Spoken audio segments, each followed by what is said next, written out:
Yeah. It's really funny. I don't know. So I don't know who's narking on D3 volleyball right now. D3 Sports. that's unbelievable. You're listening to Matt. that on YouTube? There's a Matt bailed. Did Matt just run away? Yeah. All right, so guys, we are back live again. Hey. You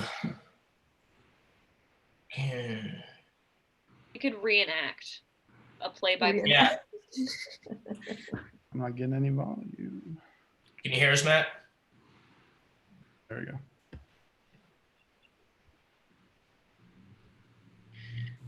All right, so we are back live now on YouTube. I don't think we're going to play the game. I mean, It was working on my computer, but no, it was. And then it just popped up as like, it said the stream has been suspended.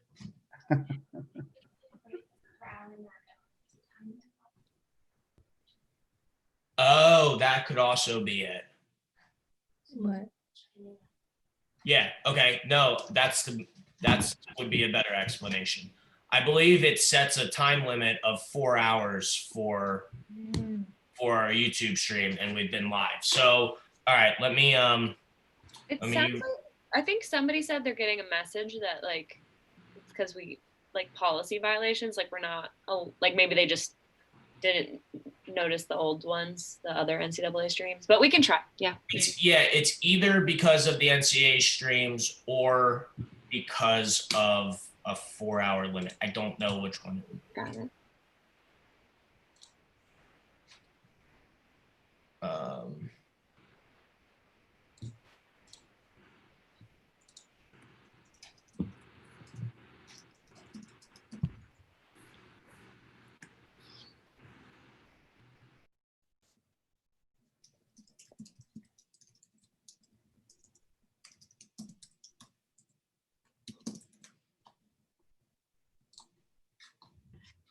All right, so we're back. Let me.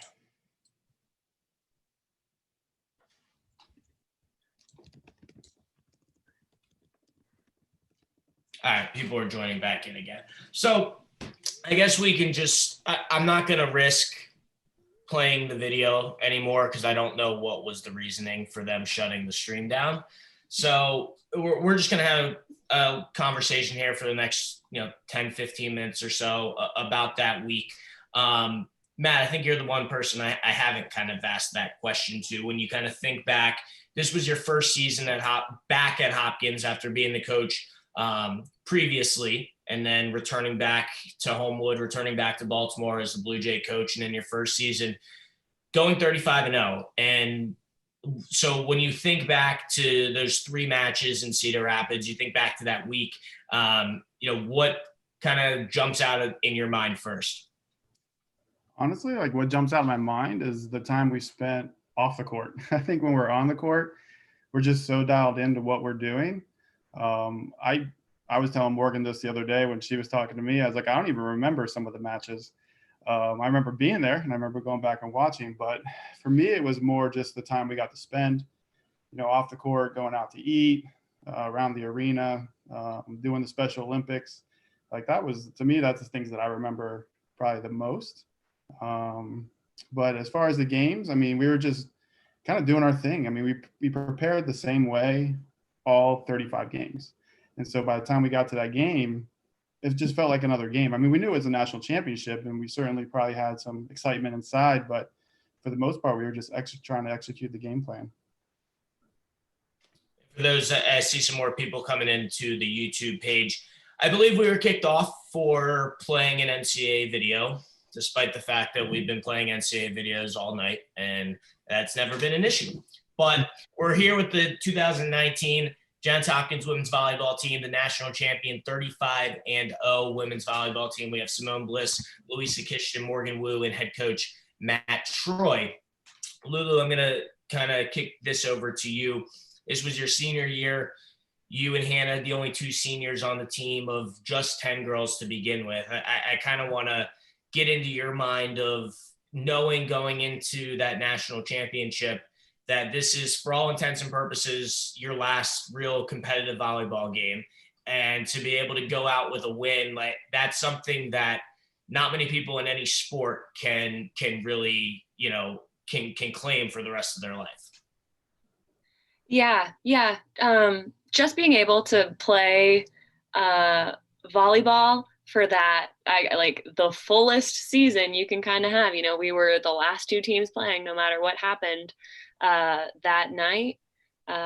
Was a pretty cool experience, even just like going into the game without worrying about the results. That being said, Hannah in particular was pretty banged up, as you can, well, we're not watching the video anymore, but with her big rap. And so I think she was pretty, happy that our season went to the fullest extent it could, but also ready for senior year, to put a cap on our volleyball career. And yeah, very, very pleased that, we were able to come out and play our game. I mean, we did it for 35 other games that season. And, Hannah doing it all through this really painful torn labrum. And, other people battling through some injuries and sickness to get to the end of that final game. But yeah, being able to play my senior year out to the fullest was, I mean, especially in light of what's happened to team seasons in the past couple of months. I'm really grateful for that. One person we haven't brought up yet, Natalie Aston, who her return last year can't obviously be overstated.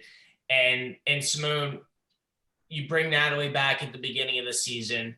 I think outside of, there was that 5-set match against Randolph-Macon that I think happened in like the first or second week of the season. But for the most part, you guys opened the season pretty much dominating everybody. And was there a point in the year, not only did you think that going undefeated was a possibility, because I don't know how often that jumps into people's mind, but at what point did you realize that this was a team that could, really go and make a statement in the NCAA tournament? Well, as once again, like, not to hype us up, but like, as Matt knows, I actually told him, I had, like, at the end of the spring, like last year, I said, this is the team. Like, if we really like work at it like this is the time for us to win the whole thing.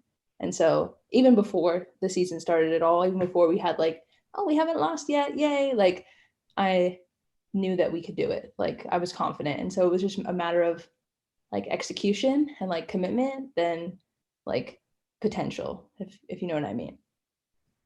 And so I guess the follow-up question to that goes to Matt. When Simone says that to you in the spring, did you feel the same way?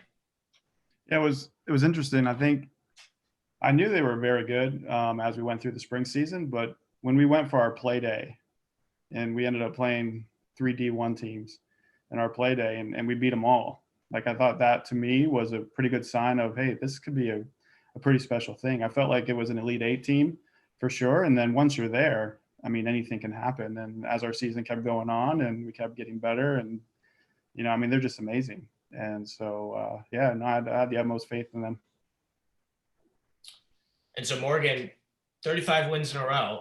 I'm sure you guys afterwards, I remember talking about it after the national championship, like, all right, maybe we go 35-0 again next year, win 70 games in a row. I think the all-time longest winning streak for a D3 team is, I believe, 61 matches in a row. And so how disappointed were you guys at the beginning of this fall when obviously we found out that there would be no fall season, and not having, it's one thing to be able to defend, a conference championship. It's one thing to be able to defend a national championship, but to defend a national championship and an undefeated season, to not have that opportunity to go right away in the fall has to be a bit disappointing.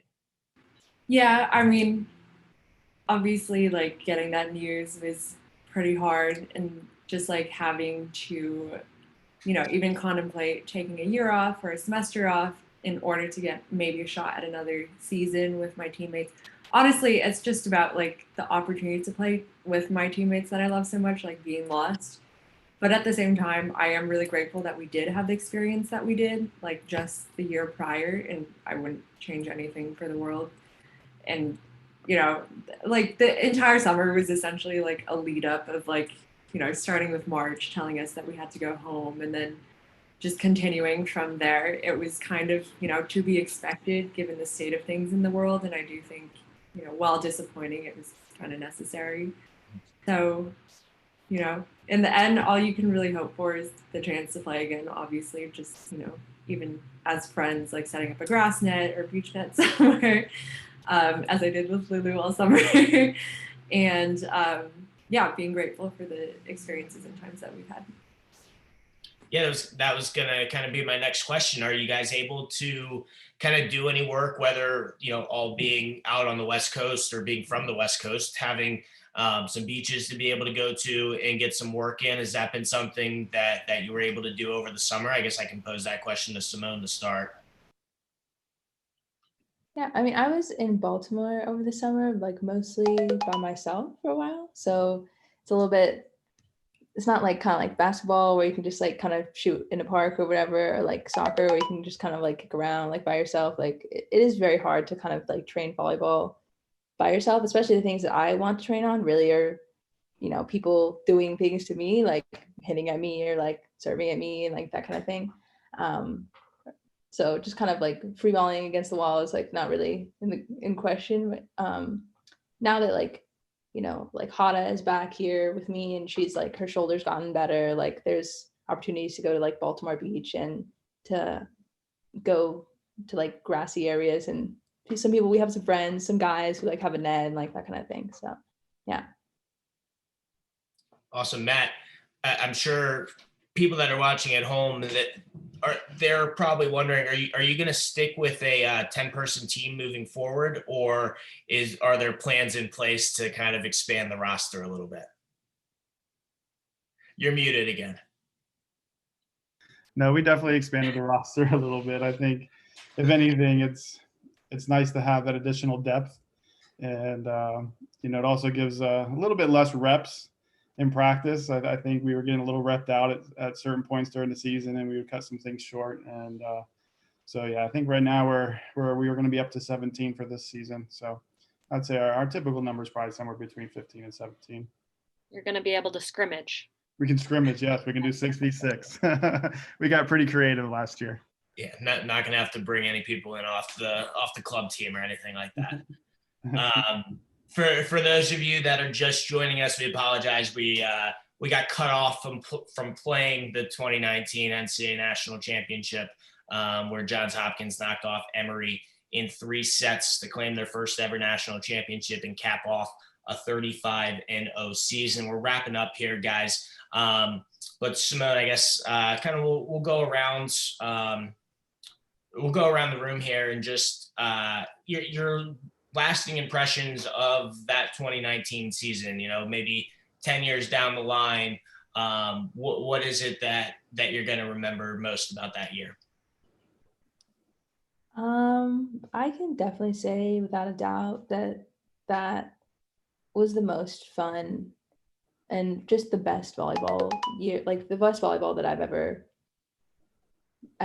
had the opportunity to be a part of. Like in my, I think that's my 8th or 9th year playing volleyball. Definitely the best one ever. And not just because we were undefeated and because we won the national championship, because like obviously that adds to it, but the people that were on the team, like the closeness that we all like kind of shared together and the type of play that we kind of exhibited on the court together. Like I've just never played anything like that. I would always like say like everyone on the team can kind of predict each other's mistakes before they're going to make them. Like I can tell when like I'm, you know, maybe Natalie's going to give me a rough set like before she even sets it, and you know, Natalie also knows when I'm about to shank a ball so that she knows that she's going to have to go run, you know? So that it's those kind of connections that lead to like the exceptional play that we were able to, you know, exhibit that year. And it's those connections that I'm really going to remember the most.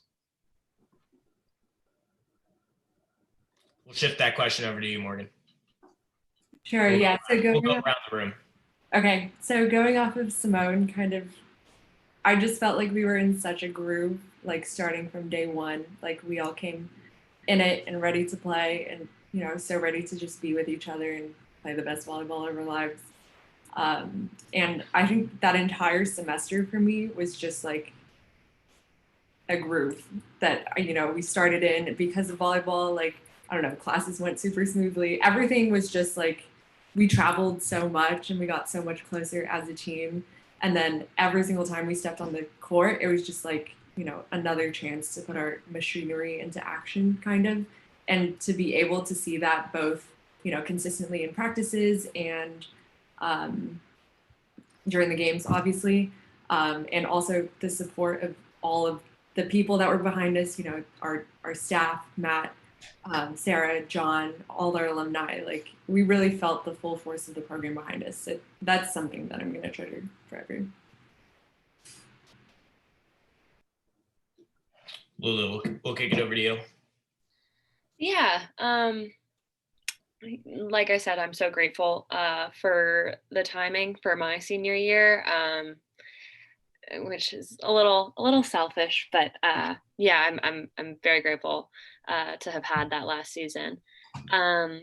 And kind of similar to what Simone and Morgan said, I don't think I've ever been on a team that was able to bring it so consistently in matches. Obviously you have to be consistent to win every game.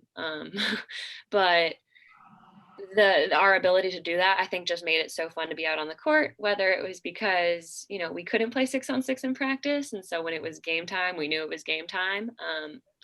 And I've got a couple of theories on, why we played that way the whole season. But yeah, overall, just my pride in the team and the ability to play a lot of really great volleyball before graduation and real adult life. So, yeah.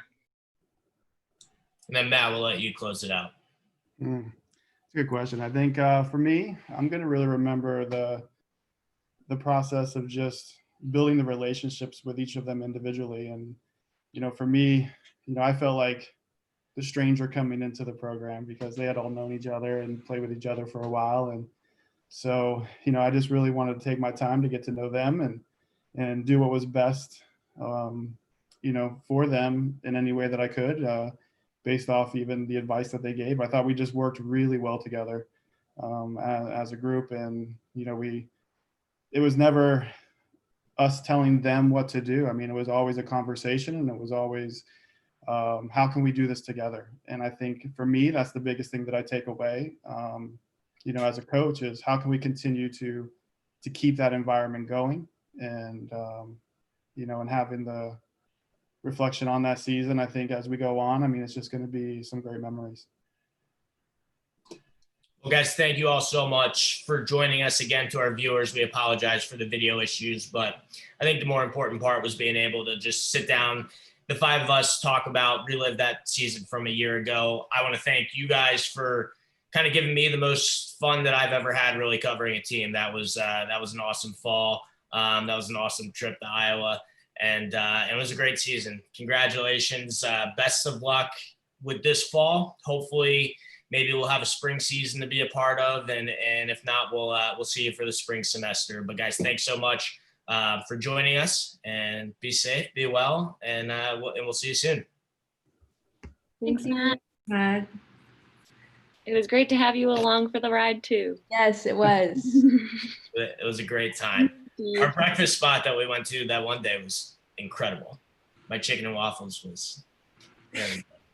And I think I'd be remiss to not point out just how important Amy and Sarah and John and all of them were in just keeping us going throughout the season as well. Absolutely. Good call. This has been the 2019 Johns Hopkins National Championship Women's Volleyball team. Coming up next, we're going to do a little bit of a line shift. We're going to bring in the men's basketball team, take a look back at that win from the men's basketball Centennial Conference Championship from a year ago over top-ranked Swarthmore, knocking off and ruining their perfect season in what was one of the most thrilling games of the year. So we're going to do a line shift. I'm going to bring Ernie in to take over for me. I'm going to go eat some dinner, and I'll be back with you at 9 o'clock for the women's lacrosse game against Georgetown. 2019 women's volleyball team, guys, thanks again. And we're going to shift over here in about 60 seconds. Thanks again. Bye.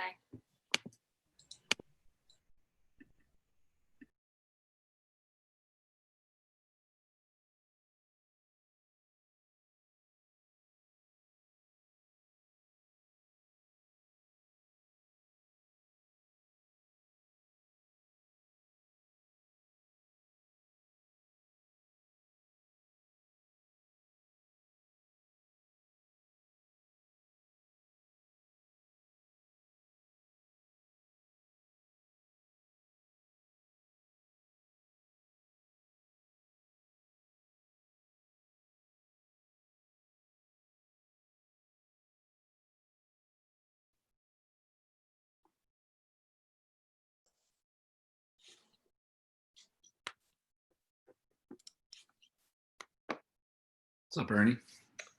Guys, how we doing? Good, you? I'm doing great, thank you.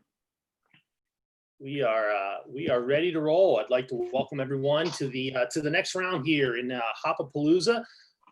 It's nice to see Matt relive that women's volleyball national championship from last year, talking 35-0. Pretty remarkable what they were able to do with a limited squad. We're going to stay in Goldfarb Gymnasium with the men's basketball team here, as we're going to go back and take a look at the 2020 Centennial Conference Men's Basketball Championship game. The Blue Jays earned a 73-71 victory against top-ranked and undefeated Swarthmore to win that title.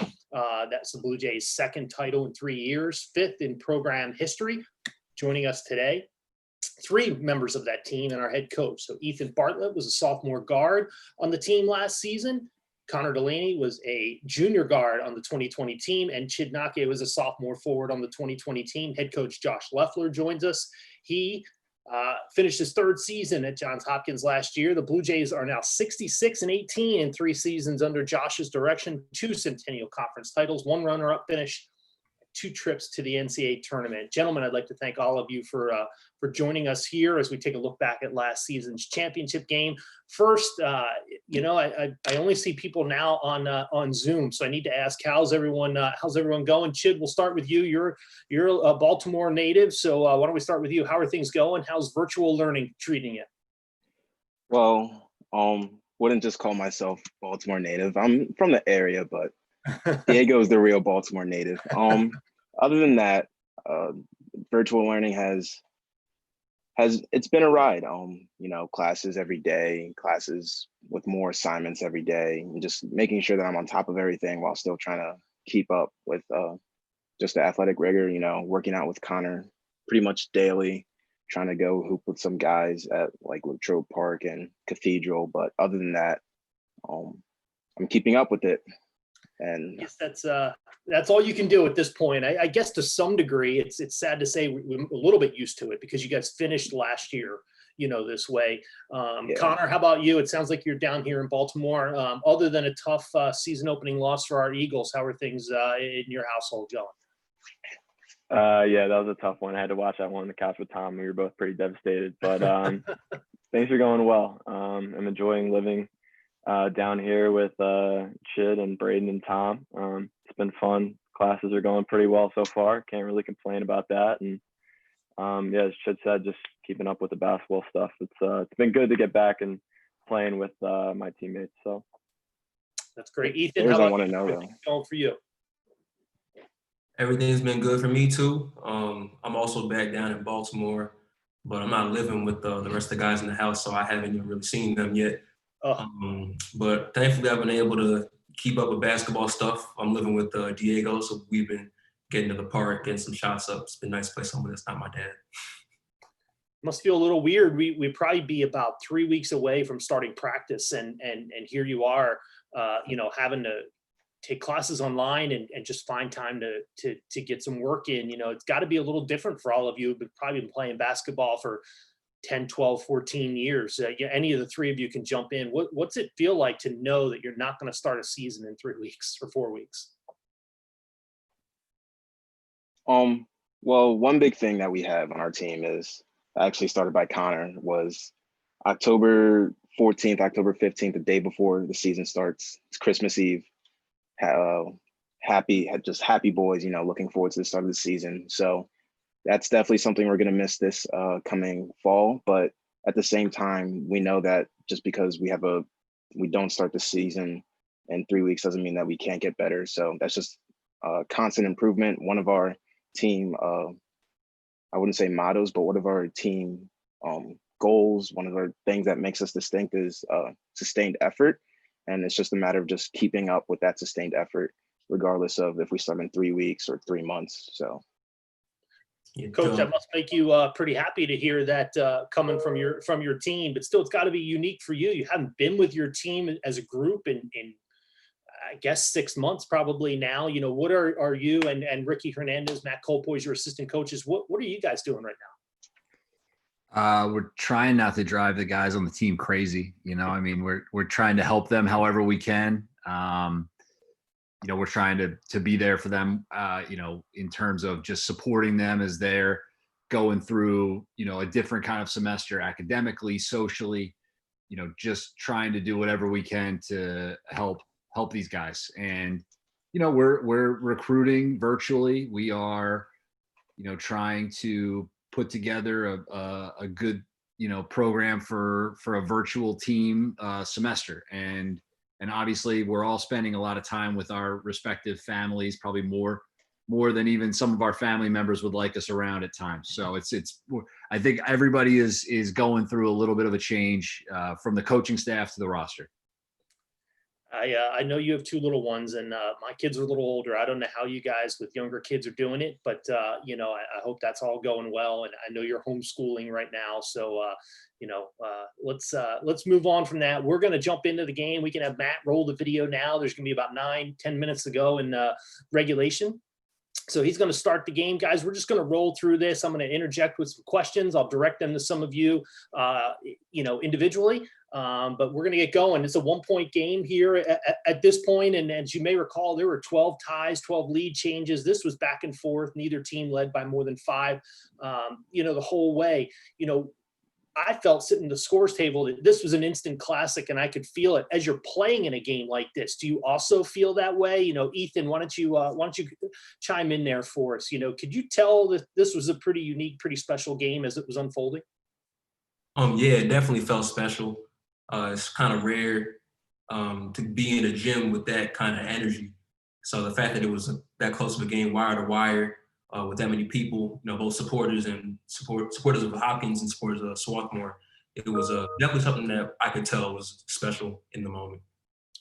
Yeah, that's a great atmosphere. Their students certainly come out and support them. And I know when we have big games in Goldfarb, we get the same support. A lot of our other teams get out there. But, playing a great game like this in a half-empty gym is one thing. Playing in this atmosphere really just adds to the excitement. Connor, that's not far from where you grew up. So that just had to add to it for you.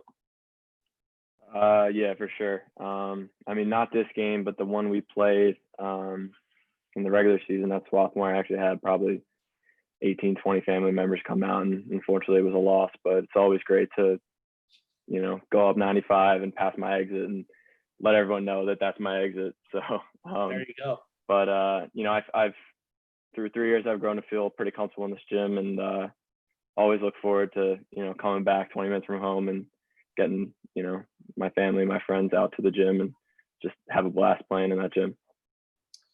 So this is actually getting to be quite a habit here. Hopkins Swarthmore meeting for the 3rd time in a row in the Centennial Championship game. All the games up there. This is the 9th time in 25 months that we played them, and half of those games, 5 of those games, I think, have been 5 points or less. Josh, this is developing into quite a rivalry with your alma mater. Yeah, I think they're obviously a great program, and we both, I think, made each other better on some. I'd like to hope that we made them better. I know that they've pushed us to really get better as a program and individually. And, you know, these are the kind of rivalries that bring out the best in competitors. And I think that this game was a really good example of that, as you saw two teams rise to the occasion under pressure, a game that came down to the last moments. And I'd like to hope that we push them. I know they push us, and it's become a really great national rivalry between two teams who are prominent on the national landscape. Yeah, as I mentioned, 9 meetings, including this one, in a 25-month period. I was looking through the box score earlier as I was prepping for this, and some of the other box scores, and there were a lot of close games. But you know, the last couple, they had won, I think 4 in a row. A couple of them, you know, they had kind of gotten us, including that one just a couple weeks earlier. You know, what was the mindset of the team on Saturday as we're preparing? We're going through our scouting report. We're you know, going through our normal pregame on the day of the game. You know, Chid, start with you. What was the mindset of the team, knowing that you know, they had gotten us a couple times already this season? Yeah. Well, one big thing, especially within our forwards and bigs, is like, we're not going to let the same things beat us again and again. So going into that scout, going into just the pregame practice, going into the practices leading up, we still had Haverford to come up at first, but we knew like we aren't just playing for the semifinals, we're playing for championship here.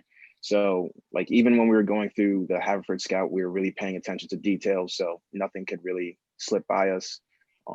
Preparing for the SWAT game, it was really just attention to detail. Like, even like Leffler was a bit angry at us if we made a couple different like mistakes within the scout, and like those mistakes, we aren't going to let us beat us 3rd time in a row. So it was just really focused attention to detail, but at the same time being able to play our game. Like, these aren't superheroes, they're not like people that are better than us. Like, we show that we can compete better than them, but we just have to play our game first and be attentive to detail. So that was just the mindset, especially among the forwards going into this game. Do you think that there's a little bit of an advantage playing the first semifinal the night before? And that game was kind of tight early, and we were able to kind of stretch it out and maybe get some guys off the floor. Swarthmore played a 1-possession game the night before. We were able to watch that game and scout it knowing we were already through. You know, Connor, how does that change any of the dynamic? I'd probably say no, just because, you know, whoever we played in the championship game after winning that semifinal, we already played them twice. And at that point in the season, everyone knows what everyone's going to do. You know, our coaches do a great job of scouting, but so do Muhlenberg, so does Swarthmore. So it didn't really matter, you know, who came out and how many minutes, you know, some of their top guys played. You know, we kind of had a plan going in for both teams, and we knew that we were going to get the other team's best shot, no matter, you know, how tight or how you know, of a blowout the last game was. So we're almost halfway through the action that we as we've picked it up, and I think we've had 4 points scored here. Again, as I look back through the box score, this was a pretty well played game, though. There were only 14 total turnovers, 7 by each team. Both teams shot right around 50%. You know, this was 2 teams that not only can play good offensively, but you know, Josh, these are 2 good defensive teams as well. And as Chid mentioned, we're not going to let the same thing beat us twice. You know, I thought our bigs did a really good job, especially on the boards. You know, Zach Odell had 14 rebounds the previous time we played them. He had no rebounds in this game. Yeah, I think I give our guys a lot of credit for that. Just I don't think they had played their best basketball against Swarthmore yet in this season, and I think they knew they had a better game left in them. And they showed that. And then I also think that, you know, probably as a coaching staff, we made things a little simpler and probably were the you know, the best prepared that we had been on the year. You know, we might have tried some things the game before that didn't work, and we got better from that as well. And I think the guys were, you know, eager to try out everything that we wanted to run. I thought our game plan was solid going in. I thought our execution by the guys was tremendous. And I give them a lot of credit too, because we did some things in this game that we hadn't done yet in the season. You know, we played Harry and Chid together some. they did an awesome job of running offense together and defending. And I think we just saw from some of the younger guys in this game just real growth. I mean, you see that play right there. Ethan and Chid in a ball screen drawing a foul where, neither of those two had played a ton the year before. And you just saw in this game two guys who, had grown into really, really prominent roles on a very good team. Obviously Connor and Joey Kern and Harry had played big roles in the past, but I think you just saw the sophomores and some of the younger guys really show what they're capable of in this game and rise to an occasion. And a play like that's a great indication of that. That's a great point. I actually had a note here I wanted to ask, probably Connor, but really you or any of the guys could answer. There were times down the stretch, and we might get to one where we had a junior, Connor, 3 sophomores, Chid, Ethan, and Braden, and a freshman, Carson James, on the floor. And Swarthmore was undefeated, ranked number 1, long winning streak, and a veteran team. And we have kind of a youthful group out there. So you point out that play of 2 sophomores who hadn't played a ton before. It has to be encouraging to you as a coach, Connor, you as one of the veteran leaders on the team, to see us do this with a much younger group on the floor. I mean, yeah, for sure. We had, going into the season, we had a lot of young guys come in the program, a lot of guys that hadn't got, much time after graduating. 5 great seniors the year beforehand, but coach has a saying, basically about halfway through the season. I mean, I know I heard it a lot my freshman year. Joey heard it a lot his freshman year, that we're not really freshmen anymore. And for the the sophomores that hadn't played, you're not sophomores anymore. We had 26 games under our belt at this point, and I felt confident, and I know coach felt confident, and our entire team felt confident. And whoever was going to go on the floor at that point deserved to be there, wanted to be there, and really, really played like they, wanted to win that game. So I had the, utmost confidence in whoever's on the floor at that point to make great plays to help us win. Sure. I mean, youth doesn't mean that there's not talent, and we certainly have a lot of talented players, throughout the roster, and a lot of people contributed to this run to the championship and the championship game. This game, obviously, Swarthmore's up 3 here. Again, it was a 1 possession game for 19 of the 20 minutes in the second half. It just never got away from either team. It just was a back and forth battle. We were 5-1 on the year in games decided by 5 points or less. How much did those experiences, do you think, come into play as you're playing this tight game in this atmosphere? We started off the season with a big win against 9th-ranked Christopher Newport that came down to the last few seconds. Ethan, what are your thoughts? Those had to be contributing factors to this win. First, can we run that play by Schaefer again and again? That's like, Connor, what do you think of that block shot by Schaefer? That was pretty good, or let's go. I mean, if anyone wants to watch right here, you just completely scream at me that I need to pass the ball out. So no, this is like a flashback to the volleyball segment you guys just ran right there.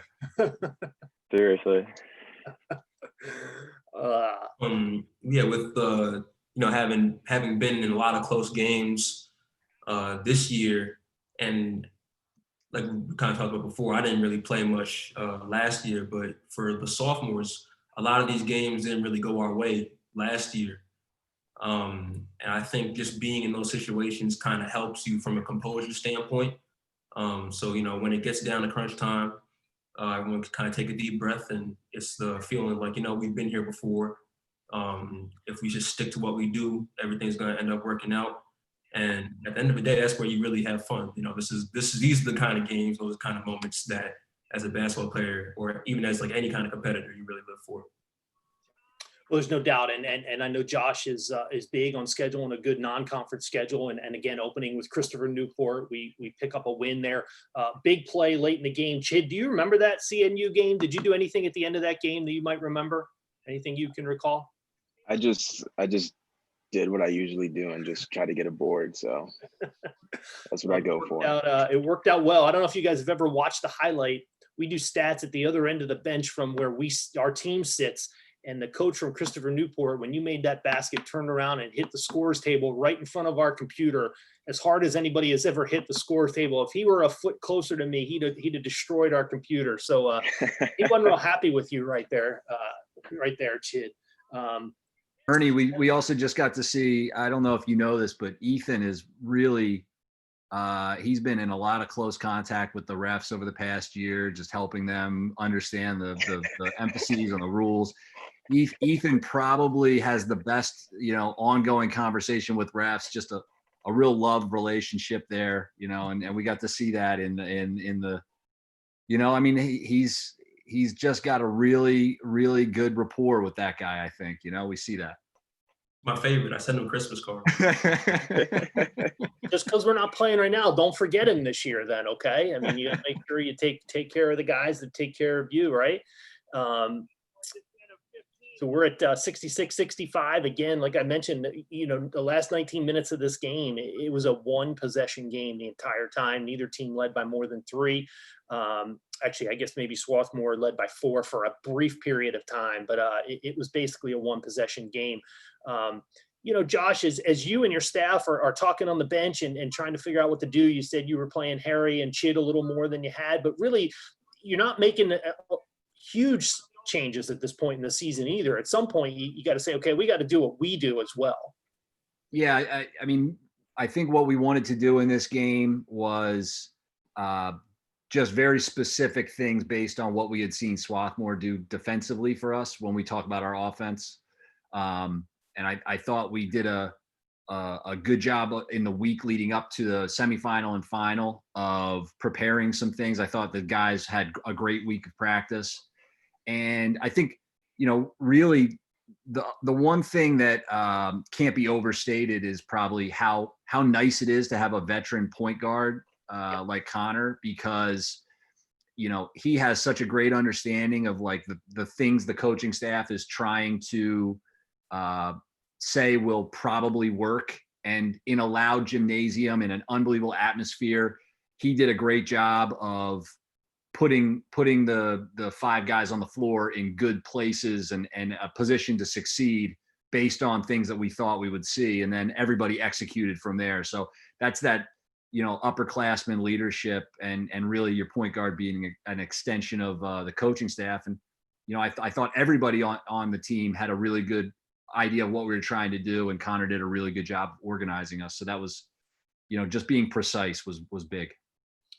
Well, he certainly kept us organized, and obviously he had quite a night, putting the ball in the basket. Connor, have you ever had a game like that where, you just felt like I feel good. Everything just feels good. I guess not to the degree of that. It didn't start that way. I felt definitely nervous coming into that game. I hadn't been in this situation in, about 2 years, but from kind of the start of the second half, I felt like I needed to get going a little bit. Other guys had played great basketball in the first half, making shots, but I just felt like I kind of need to put my imprint on this game somehow. And I saw one go in, and then a bunch of others went in, so can't really say anything more about that. When you feel like the hoop is, is 2 times as big. That's just a great feeling. Sure. But there you hit another 3, gave us a 2-point lead. That was your second 3 down the stretch. Josh, we hit 13 threes that night. That was a big part of our success, on the year. They come right back there, and I blinked. I don't know if that was Visconti or not. That was D'Angelo. D'Angelo, one of the best freshmen in the country, I would say, last year. But again, just back and forth we went with guys making big shots, making big plays all over the floor on both sides. Yeah, styles make fights a little bit, if you're like in boxing terms, and the 2 teams you're watching here have very different styles. And I think that's what makes this matchup really interesting. We're going to shoot more from outside. They're probably a little more interior than we are. And I think that's what makes this matchup fun. There's no doubt, so now we're getting down to the last minute. Neither team really, and if I remember correctly, neither in foul trouble. It's going to come down to who can make a stop and who can make a basket here. And that's just what you want. Again, I think we're here, a freshman, 3 sophomores on the floor, and they helped get us here, and we went to it. So Big offensive rebound there for Swarthmore, but then we come up with the next one. I'm going to ask Matt, when we get this rebound, if we maybe can turn up the volume and just have the play-by-play run through it. Ethan, you're out there at the top of the key. What are you thinking right there, trying to defend? I knew he was gonna go to that little one dribble pull up to the right. He loves that shot. So there, I'm just trying to think. I don't want to let him get a clean look off. It will stay in this man's hands. They rise here at Tarble Pavilion. Down to 10. Ingram at attention defensively. Delaney with 30 points. Driving, rising, and hitting. Johns Hopkins. What a finish. Delaney, a player of the year type statement. So I have a lot of things I can ask. I want to know, who told Matt Colpoys he needed to get back and shake hands? Because I thought he was still in his playing career there, celebrating, running on the floor. That was one of the best scenes. I want to ask Connor about the shot, but I want to ask Ethan and Chid. You guys were both under the basket. What did you see? Could you tell either one of you that it was going in? Chid, you may have just turned enough to rebound. Ethan, it looked like maybe you had a good view of it. Yeah, it looked good. I made my way to get into the basket in case there was an offensive rebound, try to get a little tip. But I was like pretty much under the basket. I saw that it was online, and it looked good from when he released it. Chid, how about you? Again, I'm not sure, you may have turned just to rebound as well, what you could see. Yeah, I saw Connor do that little cross. He loves that pull up right there at just like a little bit ahead of the elbow, but not really at the elbow, just that spot right there. So I went to go engage, but I'm like, this is game right here. So I didn't even really engage. So I saw it go in. I didn't even run to the team at first. I actually ran to Max McKee, who actually stormed the court, and fist bumped with him first. So that is that. Hopkins legend, Max McKee, of course.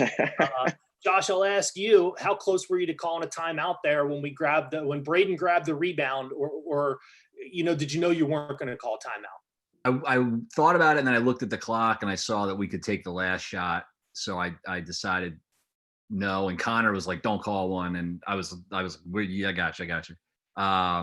But at first you're like, how much time's left? One of the things Swarthmore does really well is sideline out of bounds defense. Right. So taking the ball out of bounds would have been, just another tough situation. And the reality is that, Connor's got 30, you're probably going to get the ball back in his hands the way he's playing, and he already has it.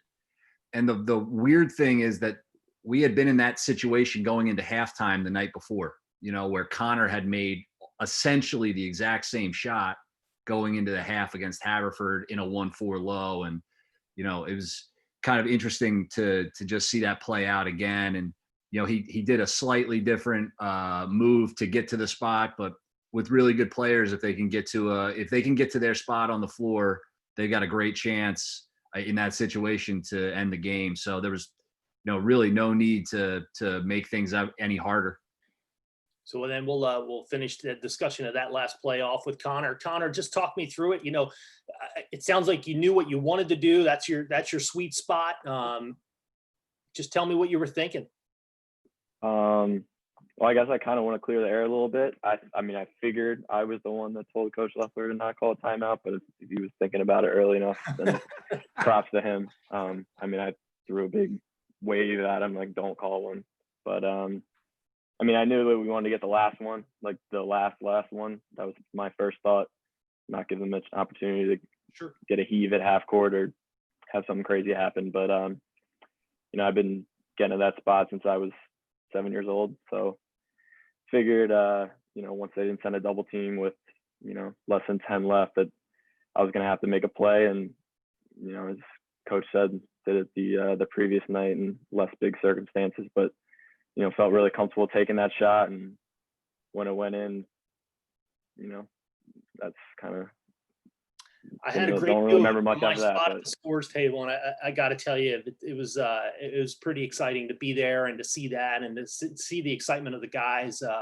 We had won it 2 years ago there. We lost in the championship game a year ago or a year before this. And, you missed, of course, 2/3 of that season. But to come back and to win that game on that court was pretty special. Certainly a Sports Center moment there, in my opinion, with that game winner. But I want to go back real quick. So you end February with a game-winning shot. Think back to the very first game we played, or exhibition. You had a chance to hit a game would have forced overtime against Loyola, an exhibition game against Division I Loyola, and you missed that one. I'm assuming you made the one you really wanted to make of those two. Is that right? Yeah, for sure. I'm not going to blame it on too much. I mean, we were playing from the deeper line, and I'm ready to move back to the next 3-point line. When the season comes this season, but if I had to pick one of the two, there's no other option. You got to pick the second one. No doubt. Well, I want to thank you guys for taking the time to join us. I certainly hope that when January rolls around, we're rolling the ball out in Gold Farb and getting going. I hope you guys continue to work hard in the classroom, and the semester continues to go well. I hope you enjoyed doing this little look back at just a great game. I it's easy to sit here less than a year later, but you guys will be talking about this a long time down the road. That was an atmosphere that'll be hard to match again. So Josh, Connor, Ethan, Chid, thank you so much for joining us. If you're tuned in to Hop-A-Palooza, we'll let you know that Matt Lawrence will be talking us through with some of the women's lacrosse players. Big win at Georgetown, also a buzzer beater that did, I believe, make Sports Center. So stay tuned for that. Again, guys, thanks so much for joining us, and have a great night. Thanks, Ernie. Thank you Thanks for having us. Thank you. Thank you. Yep.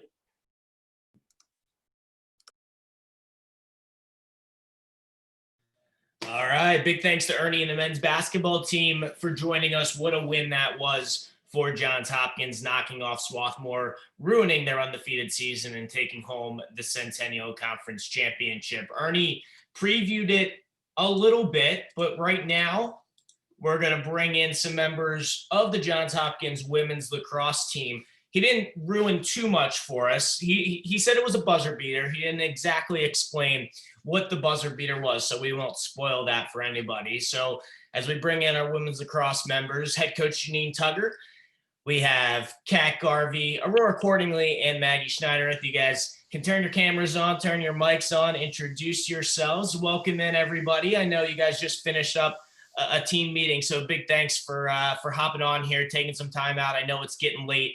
We've had a long day here on Hop-A-Palooza, but welcome in. We have the women's lacrosse team. We're going to look back on the February 26th win over Georgetown from the 2020 spring season. But first off, I just want to kind of get a quick update. Janine, I was with you last week, so I've seen your face in person fairly recently. But the rest of you, how are we doing? I'll start with Maggie, since she's the one I wasn't expecting to be seeing again. But we'll just go. We'll make it quick round around here. Just kind of updating. How's everyone doing? How's the start of the semester going? Everything's good so far. Obviously, I wish we could be back playing lacrosse on Homewood Field right now, but we've been making it work the best that we can. Right now, I'm at the beach with my fam, so that's been good. But I'll be back in Baltimore soon, and I can't wait to be with everyone again. Well, Kat, we'll shift over to you. I definitely echo Maggie's sentiment about wishing that we could be back, but it's fun to be up in Baltimore and to get to play with my small groups of people that I can be playing with, and just really pumped to start my senior year out with a bang this fall. And Aurora, are you back in town? Or where are you at? Yeah, I got back to Baltimore in about June, so been here with my roommates, taking it day by day, still getting used to online class, but so far so good. Yeah, the one big difference from all the other teams that we've highlighted so far tonight or throughout the course of the day was all these other teams were fall or winter sports that at least had their seasons completed by the time the COVID pandemic kind of shut everything down. The women's lacrosse team and the men's lacrosse team that we'll be hearing from in about a half hour from now both had their season shortened. So Janine, before we take a look back at the Georgetown game, I'll just kind of ask you, when you think back to that week in March, like what kind of comes to your mind as far as what your emotions were when everything got shut down, and then how you and your staff have kind of transitioned and adapted to this new kind of environment that we're in? Well, thanks, Matt. It's good to see you. I honestly, I think back a lot, and I know as athletes, as coaches, we'll often say to our team, to our players, to each other, play this game as if it was your last, or practice today like you won't have a practice afterwards, or like it's your last practice. And that's how we felt in March when we were literally preparing to play Ohio State. They were actually out on our field practicing before our game, and we were told that we had to leave campus. So that kind of renewed excitement towards, if we have that opportunity to be back out there on Homewood Field again, it will feel so incredible and so amazing. And we'll never take that for granted again. I will literally never complain when it's 0 degrees on Homewood Field in January. I'll take that any day, 100 days in a row, to be back out there with my team, whether it's in small groups or regular, like we were used to for all these years. So disappointed, we were sad. We were, we had to comply. We did what we needed to do. The girls managed over the summer. They still did all of their workouts. They still have very serious goals of a national championship and a Big Ten championship. And we're going to invest this fall so that we can produce in the spring. That's something we've been talking a lot about. Yeah, I agree with everything you said. I'd rather be out, and it could be 120 degrees, it could be 0 degrees. I'd rather be out on the field right now.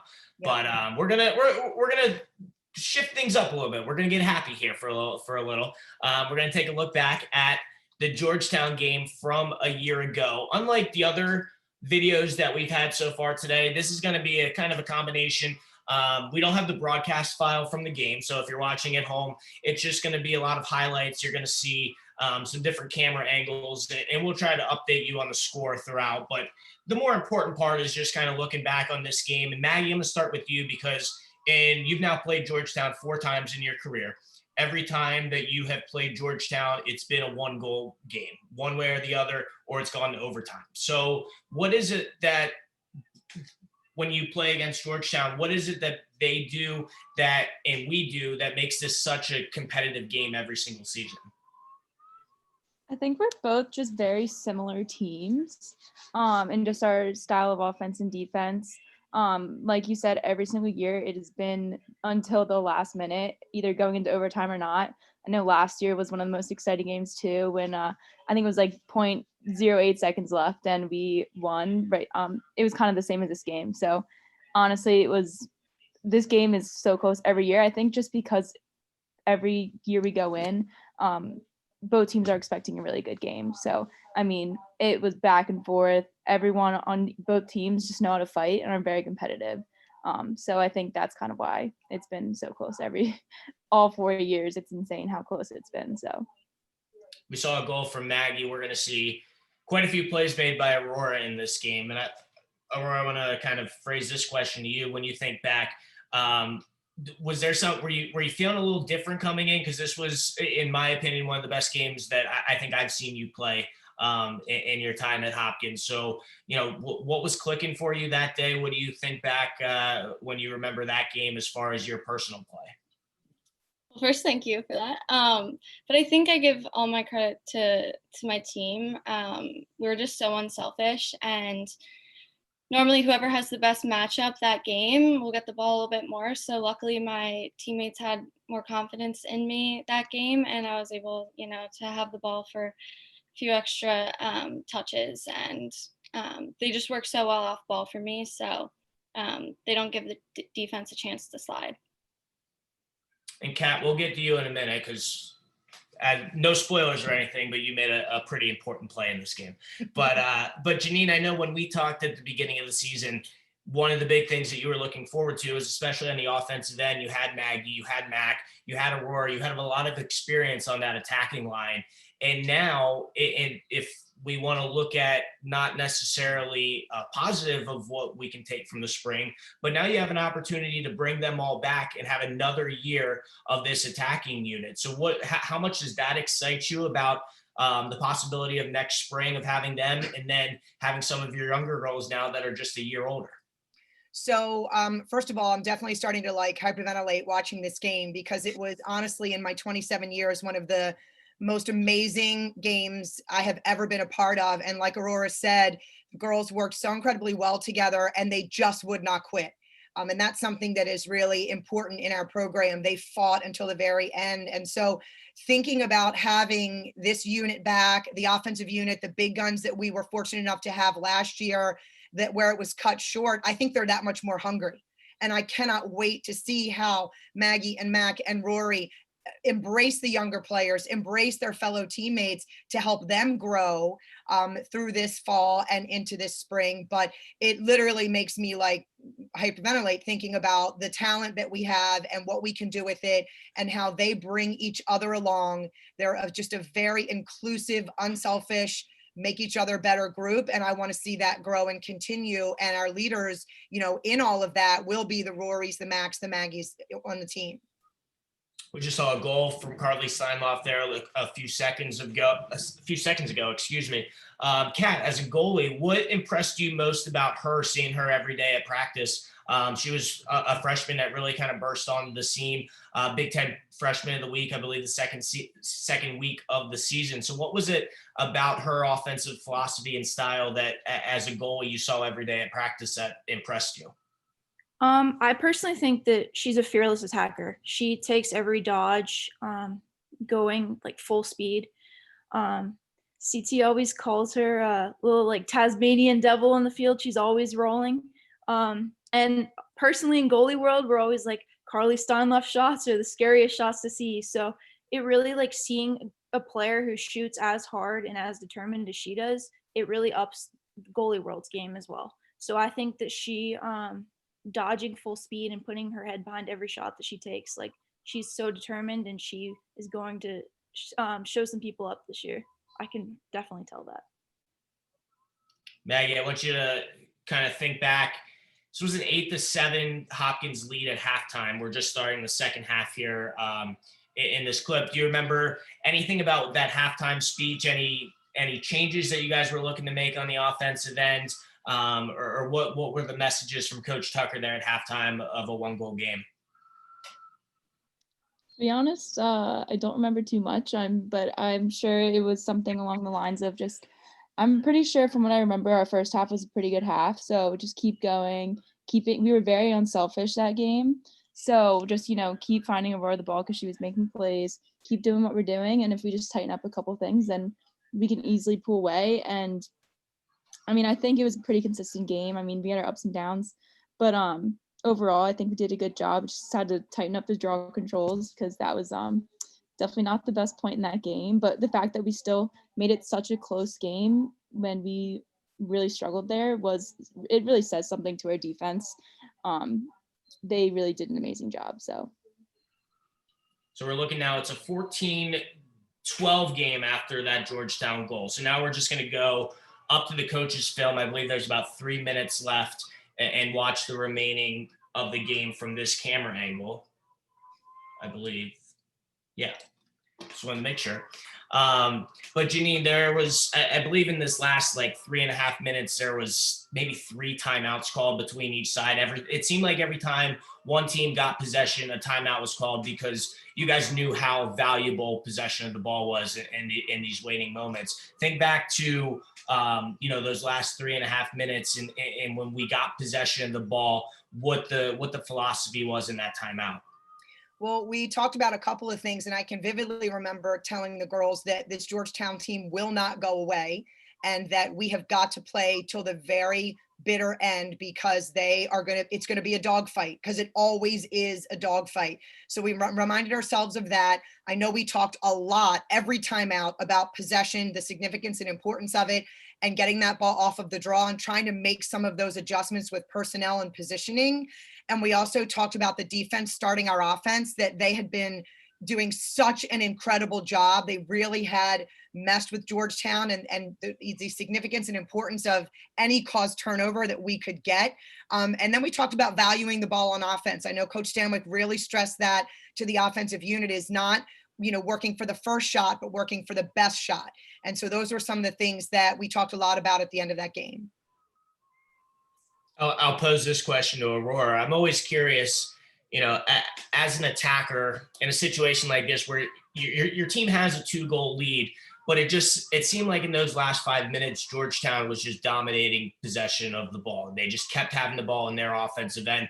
What's kind of going through your mind on the other end of the field, knowing that there really isn't much that you can, nothing is really in your control? Yeah, I mean, I was just trying to support the defense as best as I could from the straining line. So I was yelling as loud as I could for cutters and just helping them through that. Trying to see the clock here. It looks like there's about 2 minutes left. Kat, what's going through your mind at the end of the game? I'm sure things as a goalie are a little stressful in a game like this. Yeah, it was definitely a little stressful, especially when the ball kept coming back down to our end. As a defensive unit, we were all just talking about like playing our game and being consistent. And we knew it would probably, with the way the game was going, it'd probably come down to a defensive stop.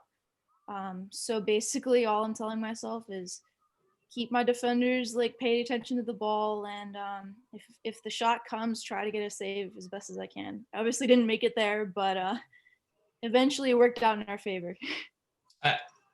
Again, no spoilers, but I think you're gonna make a save or a turnover here that's gonna be important. I believe that makes it 14-14, I believe, with about 75 give or take seconds left. Another timeout's going to be called. Janine, when I believe Georgetown's going to come out here. Oh, it's 14-13, excuse me. And then timeout. I'm sure, Janine, you're coming out of this timeout, looking to win this draw. When Georgetown picks up the ground ball, they get the draw control. How does as a coach, you put your plan into for an offensive possession if you win the draw, and then immediately having to shift your mindset and your philosophy to the defensive end? What's going through your mind when you see Georgetown pick up possession here? Never over till it's over. That is just something that you always have to tell yourself, and that is just something you have to live by in our profession. A game is never over till it's over. And so that's where we are like screaming like crazy people, because we know our defense is so capable to come up, and that's all we need is one stop and one good possession. And I think in this moment, we were talking to some of our attackers about some of the things that we might want to do. We're already trying to like forward think ahead to what we might do on the offensive side of the field. So now we're at the point where we got a tie ball game because they just beat us out on that elbow. And so again, we're thinking to ourselves as a coaching staff, never over till it's over. How do we come up with this next draw? And then you'll certainly see the last few seconds of the game, what happens. Yeah, so we're getting there in 1 sec. This is the third. You'd already played a 2-goal game against Drexel in the season opener, a close game against Penn, and on the Saturday before. So you guys were coming off of a short turnaround. Maggie, those midweek games after a weekend, at a point like this where you were in a dogfight on Saturday and now you're in, a similar type of game on Wednesday, is there a point here in the second half that you guys the legs are getting a little tired? I think that we are very well prepared to have that not happen. But I love the Wednesday night games. I think we're all, especially after a tough loss, such a close game we had with Penn, we're all so eager to get back on the field and just prove ourselves again. So I know it's like we don't have to wait a whole week until we play another game again. Like, it's amazing. Like, we love them. And yeah, any game you're going to be tired, but we definitely do a really good job. Our coaches prepare us on how to push through that. And all that doesn't even matter. You're just focused on the game at that point. So again, at this point, it's a 14-14 tie. There's about 35 seconds left on the clock. Again, we see Georgetown win the draw, call a timeout immediately to draw something up in the huddle. So I would say, Kat, just take it away from here. But you're coming out of the timeout initially. Kind of what is going through your head? Don't let the game go to overtime. I wanted to get the game over. I knew that they obviously had the ball, and at this point I thought that we'd knock it down in the double team because we're so good at that in the ride. But they got the ball cleared.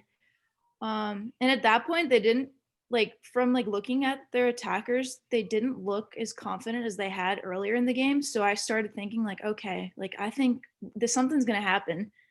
And our defense was solid. We caused the turnover. Yeah, I just wanted to throw the ball as far as I could, and Maggie happened to be all the way up there, and obviously, the rest. It's just an unbelievable play. And I know you guys in practice, you do basically your long toss where you back up every time you throw. Maggie and Kat, have you guys ever been partners for that? Or is this something that you practiced before? We were actually never partners, but we have talked about it a lot. We've done it here and there. We were never partners for Dr. Longball, but it's funny, the practice before we were actually talking about it, and Kat was like, if there's ever a time where there's low, and then Coach Stanwick would always tell us get back whenever there, I think I did it in the before halftime too. I'd just go back just in case. You never know what's gonna happen. And Kat's like, if that ever happens, I'm just gonna chuck you the ball. I was like, okay. And I just start backing up, and my defender had no idea that I did that. And here comes Kat just chucking the ball right into my stick too. It was amazing how it played out. Aurora, was there any part of you that was a little jealous that you weren't the one on the receiving end of the pass? Yeah, if you watch it back, you can see me sprint, trying to catch up to Maggie, yelling for her help. Janine, have you ever seen not necessarily at the end of a game like that, but at the end of a quarter, at the end of a half, have you ever seen that happen before? I've never seen a women's lacrosse goalie throw a ball 70 yards on a dime to her senior captain attacker, who then took it in and was able to shoot the ball with a second left. And then you hear the horn. And then, of course, Maggie, deservedly so, gets mauled.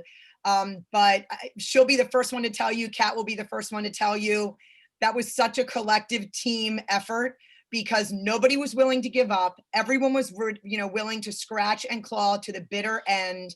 That was one of the most memorable games I've ever been a part of in my coaching career, for sure. I did a little bit of a disservice by not including the Big Ten, or not the Big Ten, the SportsCenter top 10 clip, but it was number 4 on SportsCenter that night. Yep. But it was an amazing play as we bring it back full screen now. We got a few minutes here before we wrap up and bring the men's lacrosse team in. Ernie will be taking back over for me as my night will be over. Men's lacrosse, we'll take a look back at the Mount St. Mary's game from last spring. Aurora, I'll ask this question to you. We brought up Coach Stanwick at one point during the rewatch there.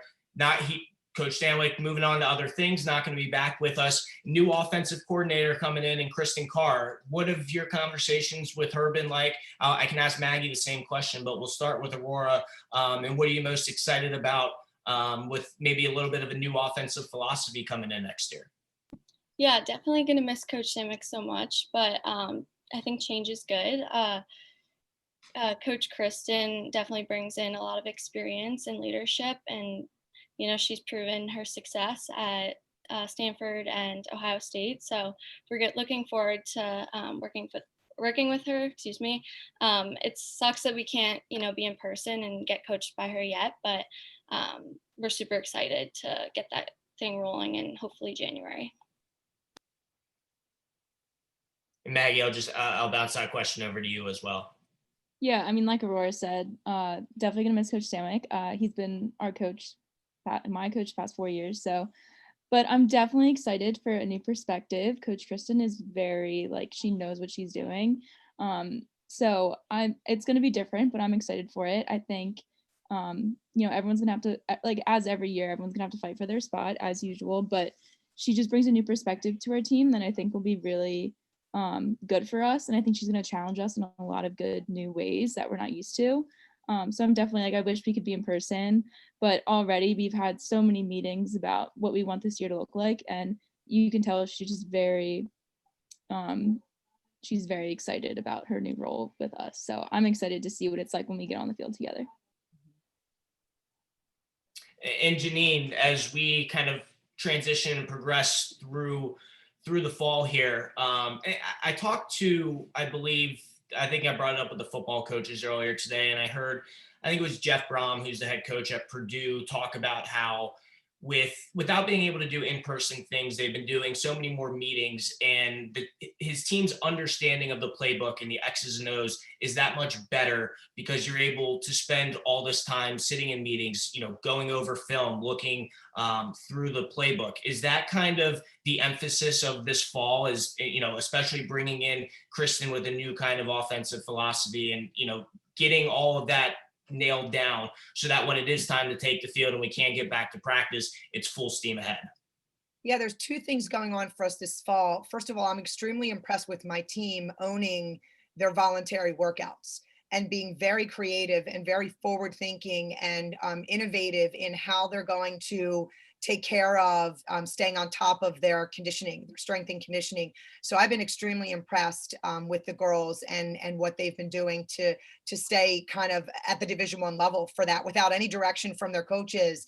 So I appreciate that to no end. And for us, with having a new offensive coordinator, we're doing a little bit of progressing towards our playbook, our film breakdown. That's going to be a little more in October and November-y for our girls, because I want that a little more fresh as we get closer to the spring season. Right now, we're working on us and who we are as a team, and our chemistry and our culture, and our offensive coordinator being kind of indoctrinated into the way we do things and bringing her own spin on things. And the other thing we're asking a lot of our girls is to step up as leaders across the board. We're getting them heavily involved in owning these meetings and participating in these meetings and participating with one another. Because if you've got that chemistry and that camaraderie off the field, boy, is that going to be good looking stuff on the field. And those are the things that we've been working on now. We've only had a couple team Zooms because we wanted the girls to get acclimated with school and the virtual learning and their virtual learning spaces. So we're just getting going with our consistent team Zooms, and I look forward to them every week. It's such a great group. And we're getting ready to wrap up here, but Kat, I'll kind of shift that question over to you on the defensive end now as an upperclassman of this team. And as I look around the defense, I still kind of think of, girls like Annika and Trinity and Jeannie as, younger members of the team. And next thing you know, they're juniors and you guys are now upperclassmen on this team. So how are you guys as a defensive unit kind of taking it upon yourselves to grow as leaders and to work with the rest of the defense during this offseason? Yeah, our defense is very experienced. We're returning everyone from the past 2 seasons, basically. And I think having that experience, like returning, is going to help propel our defense to new heights this year. I know that we as a defensive unit have had conversations about kind of what tone we want to set for the team in the year and how we want to be as a unit. And I think talking to Annika, she said that we want our defense to be fierce. And I think that with the core unit that we have returning, we're going to be a fierce defense to be reckoned with. And I'm really excited to see how we put the puzzle pieces together once we can get back as a team and do full practices. That's awesome. This has been the women's lacrosse team, Maggie Schneiderith, Kat Garvey, Aurora Cordingley, and head coach Janine Tucker. Guys, once again, thanks so much for joining us. I know it's late, but I appreciate it. This was a lot of fun. And hopefully we'll be back in person sooner or later. We'll be out of practice and we'll be back out on Homewood. Thanks, Matt. Thanks for doing it. Thanks. Thank you. Thank you. We'll see you guys as we wrap up Hop-A-Palooza tonight. Our last guest of this evening will be the men's lacrosse team. We'll bring Ernie back in to moderate. We got Connor DeSimone and Cole Williams, who will take a look back at the men's game against Mount St. Mary's from last spring, an overtime winner with Owen Murphy scoring the game-winning goal. So this has been the women's lacrosse team. We're going to do a line shift here, and we'll be back with you in about 60 seconds.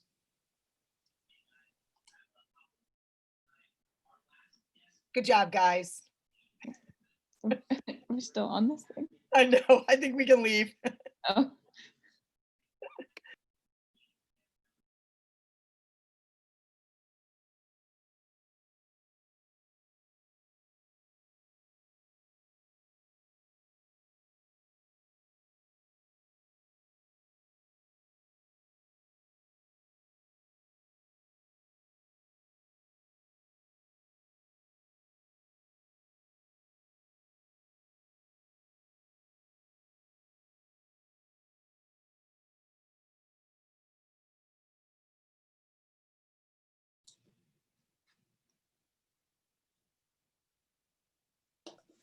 All right, Ernie, I am going to send it back over to you. My night is over. I'm going to go get dinner. Guys, good to see you, and have fun. Ernie, it's all you. All right, Matt, thank you so much. Thanks for that look back at the women's lacrosse thrilling win at Georgetown on a game-winning goal that included a 70-yard pass by a goalie and a buzzer beater by Maggie Schneidereth that landed as the number 4 play on SportsCenter. What a great win that was. That followed up the men's basketball buzzer beater at Swarthmore that beat the top-ranked team in the nation. We are wrapping it up from a look back at different games with the men's lacrosse team here. What ended up being the last game of the 2020 season. None of us kind of knew it at the time, but the Blue Jays ended with a 13-12 win over Mount St. Mary's in overtime, and then the world went all crazy on us 48 hours later. So joining us tonight, Cole Williams was a senior attackman on the 2020 team. Connor DeSimone was a junior midfielder on that team, and Joey Epstein was a sophomore attackman on the 2020 team. Guys, thanks for taking the time out for joining us tonight and taking a look back at what was a pretty exciting last game that we played. Thanks for having us, Ernie. Absolutely. Yeah, no problem. So to be here. Nice to see you, Ernie. Good to see you guys. Cole, every time I see you now, your hair looks different. This is like a professional look. I'm keep you guys guessing, you know. There you go. That shows that we haven't seen each other in a while. Yeah. Before we get to the video of the game and we kind of just talk through the game as it played out, first, I know you're missing the big Browns-Bengals Thursday nighter, so I appreciate you tearing yourself away from that to do this. But I'd like to get an update and give the people that are tuned in an idea of how things are going. Cole, we'll start with you. Now, a grad student, tell us a little bit about virtual learning classes, how things are going for you. Grad school's been pretty exciting. It's definitely different going from economics and going into a finance master of science degree. And it's kind of nice kind of getting into that finance role. That's something I want to do after this graduate year. But I like it a lot. I mean, it's definitely tough taking graduate school on Zoom, but I definitely learn better while I'm in person. But they're trying real hard. They're definitely being very open to the whole Zoom idea, but everything's going smooth so far. And was that something that was already on your radar, grad school, before, kind of things changed a little bit?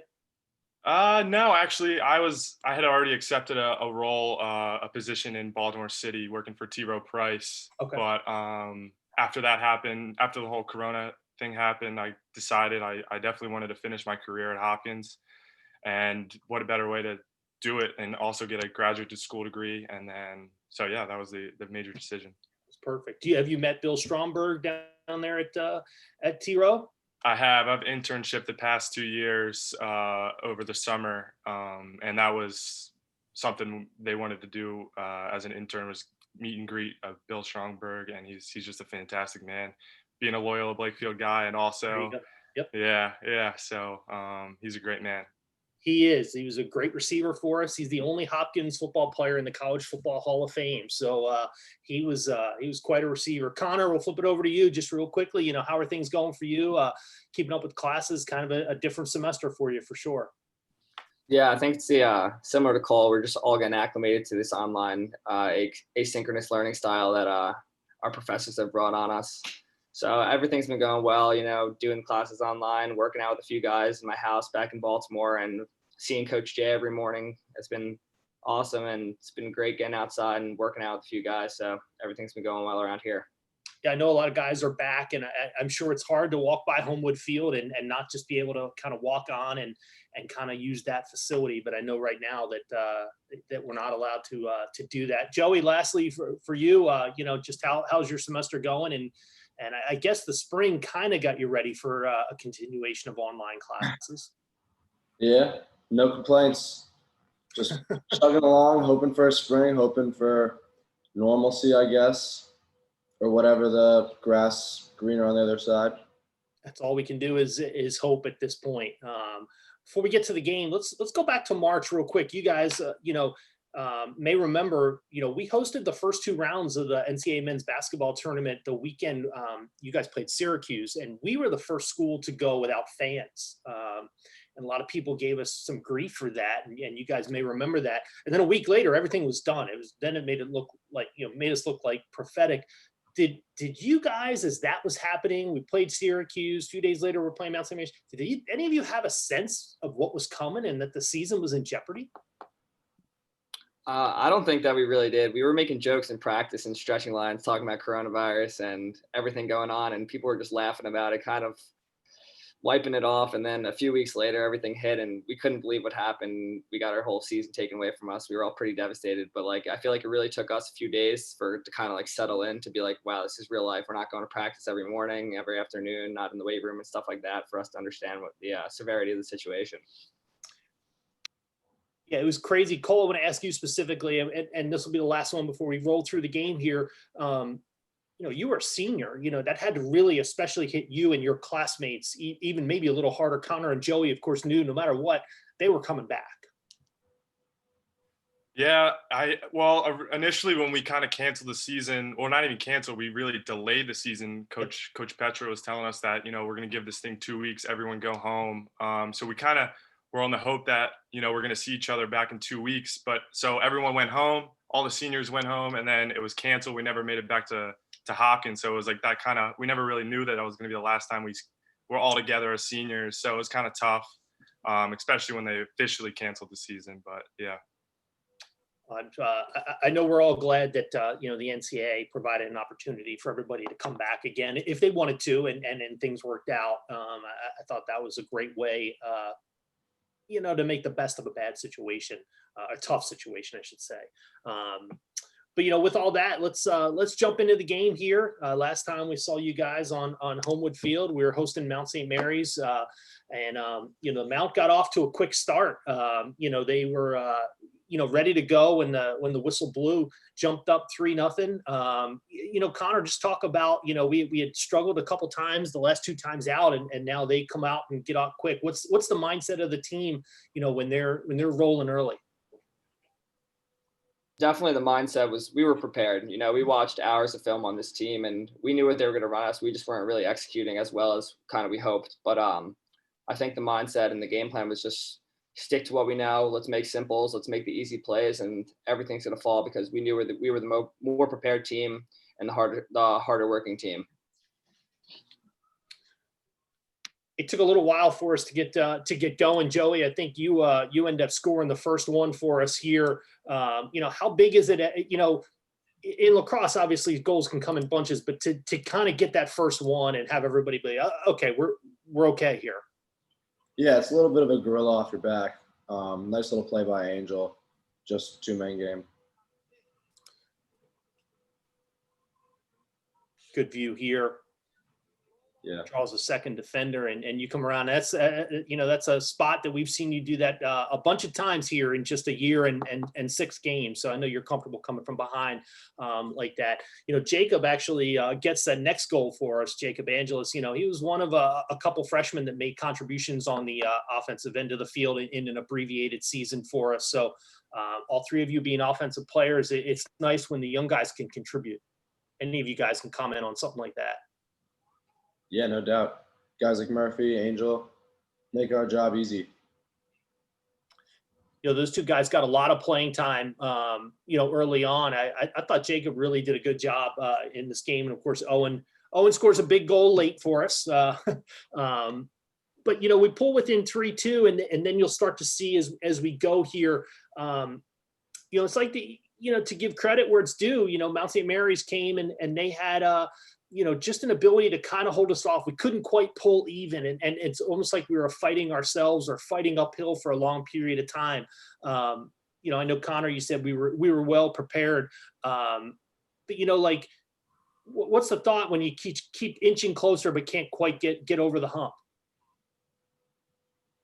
I think this was a tough stretch for us. I mean, coming off a couple losses, Tuesday night game. Sometimes in reality, when you get punched in the face, it's hard to get back going. But, we stayed in this game and gave ourselves a fighting chance.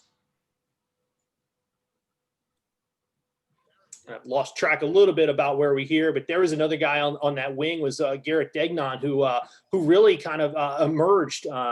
this year for us. Talk a little bit about him and what the future might hold for someone like him in our offense.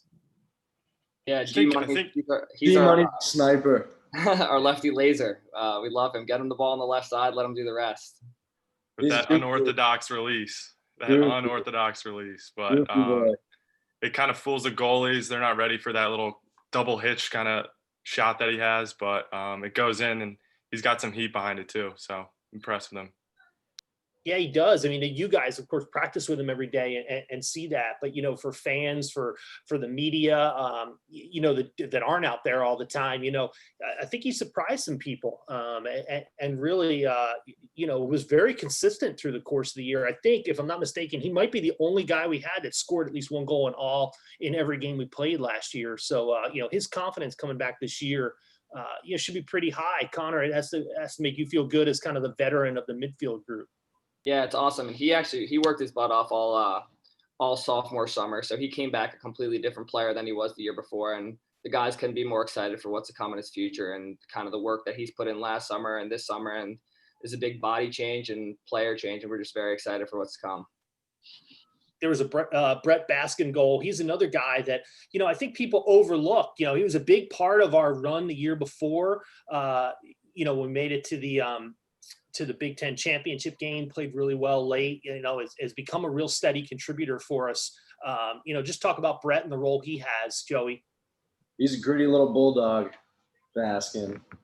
Baskin's someone you want to fight. That's all I'll say. He's a Philly guy, he's an Eagles fan, he can't have enough of us. That's all I can say. Don't judge a book by its cover, What's it like playing under the lights at home? Do you guys prefer night games or day games? Night game. Night games? I think I'm a night game guy too. I like the night games too. The Yeah. fans are just more into it. We get more people in the stadium, and it's just awesome playing on Homewood Field regardless. There's no doubt. And obviously Tuesday nights and it's tougher in the midweek to get a good crowd out. But there we get the first goal of the second half. We're now at 7-5. And again, I was talking a little bit earlier. I mentioned, I felt like as I was watching the game and we were doing it, like we just couldn't quite get even. I felt like if we can get even, we're going to be fine. But again, to their credit, they kept answering. And you guys are competitors. Sometimes you just got to give credit where it's due. Cole, talk about the effort that the Mount put up that night. Well, the Mount, they're a bunch of scrappy guys, a lot of public school guys there. They're definitely, for this game, they were prepared. They were prepared for what we were going to bring. We were kind of coming off a game that we had on Saturday, so we only kind of had 2 days to prepare for the Mount. But so I think they came out hot, with their start, and they kind of just rolled with that. That gave them confidence, and they kept coming at us. But we were able to fight back and just know that if we kept coming back, we'll still be we just wanted to be close at the end of the game, really. Sure. So, yeah.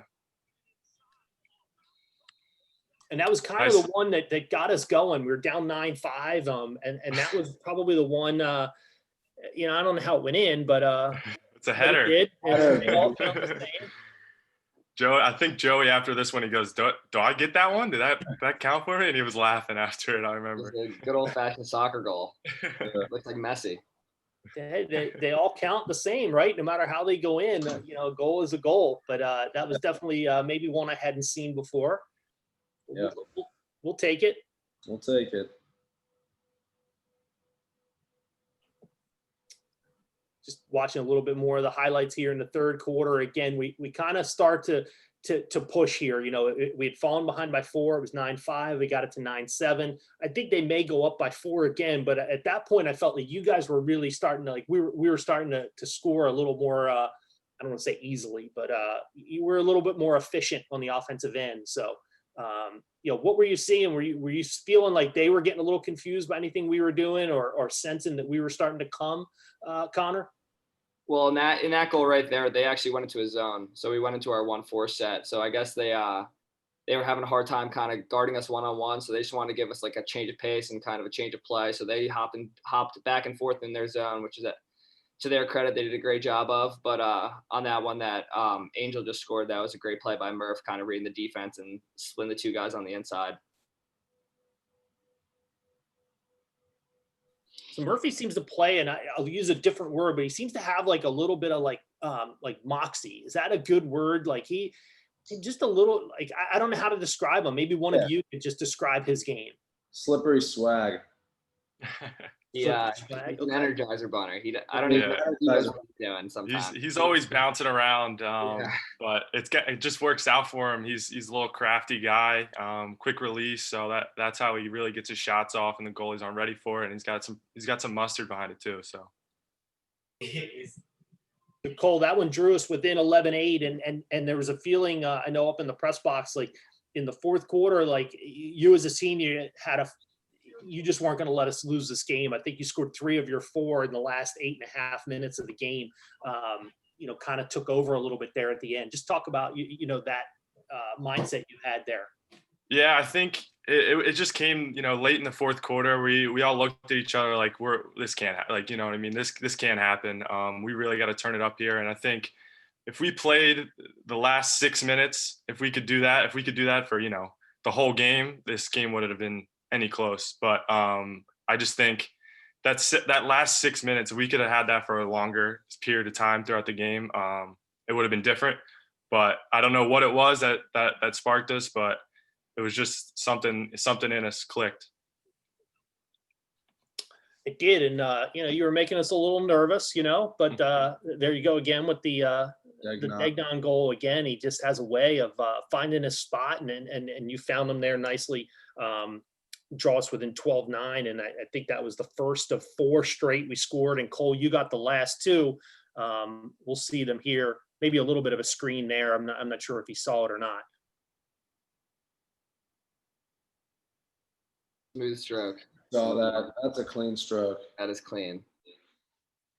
Great work by locked in at 120 miles an hour. 120. Who's got the hardest shot on the team, or who had the hardest shot on the team last year? Alex Mabbitt has he's got some heat. Mabbitt's got some heat. Yeah. This was a big goal because I don't know. Did they score before this Prouty goal or no? No. Okay. Right, but this one was like a right back to back. We were like, oh wow, something's gonna happen here. So this is good. He's known for doing this, going right down the right alley after getting a face off and just dunking it on the goalies. But that was huge. Kyle had a really nice year. Maybe a little overlooked. He'd done a nice job for us. We got a nice pair there coming back again with him and Matt at the X. Anything's possible when you got those 2 guys at the X. We're gonna get the ball back fast, and that they could do their thing. They could both run with the ball and score. So very comfortable with those 2 having the ball on their stick. Cole, what happens here? I think the ball got stuck in the goalie's cross, and I was kind of really shocked. I just kind of put my stick up and caught it, and I was like, oh, I got to get to the top of the crease so I can just dunk this one. Just can't mess this one up. So.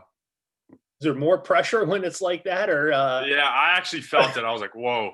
Like I gotta make sure this one, but this can't happen on ESPN. You can't miss this one. Yeah. I think the goalie went out before the game or something. Yeah. And then they held us off for a couple minutes, and we ticked just under a minute to play, and then we get the equalizer here again. Cole, it's going to be you unassisted to finally pull us even. This will be the first time the game was actually tied in regulation. Yeah, I think we came off a timeout. We drew up a play. It didn't go quite as planned. I think we were supposed to get more contact on the pick there, but luckily I was able to turn the corner and get a shot off, and it went in. So. Yeah, I think on that one they actually started pressing us. So they were like playing us towards the midfield line, kind of denying G Money the ball. So we had a hard time getting Garrett the ball, and then ended up running the play regardless and getting Cole the ball on a stick and let the big dog do his thing. You got to go with what's getting you there, and he was feeling it at that point. We're going to head into overtime, and if I remember correctly, they end up with the ball and turn it over, or we force a turnover. Actually, I guess we won the first one. Yeah, they made a nice save. They got down. I think they called a timeout. Yeah, they called a timeout. We created a turnover, and then this is one of the most underrated plays here. Part of this game, we'll see coming up is made by Connor. But I'll show it when it when it happens. But Yeah, he makes a nice handle here on that pass. yeah, that was a tough pass I threw kind of to his feet, and he snagged it, which was very impressive. But he saved the game for us.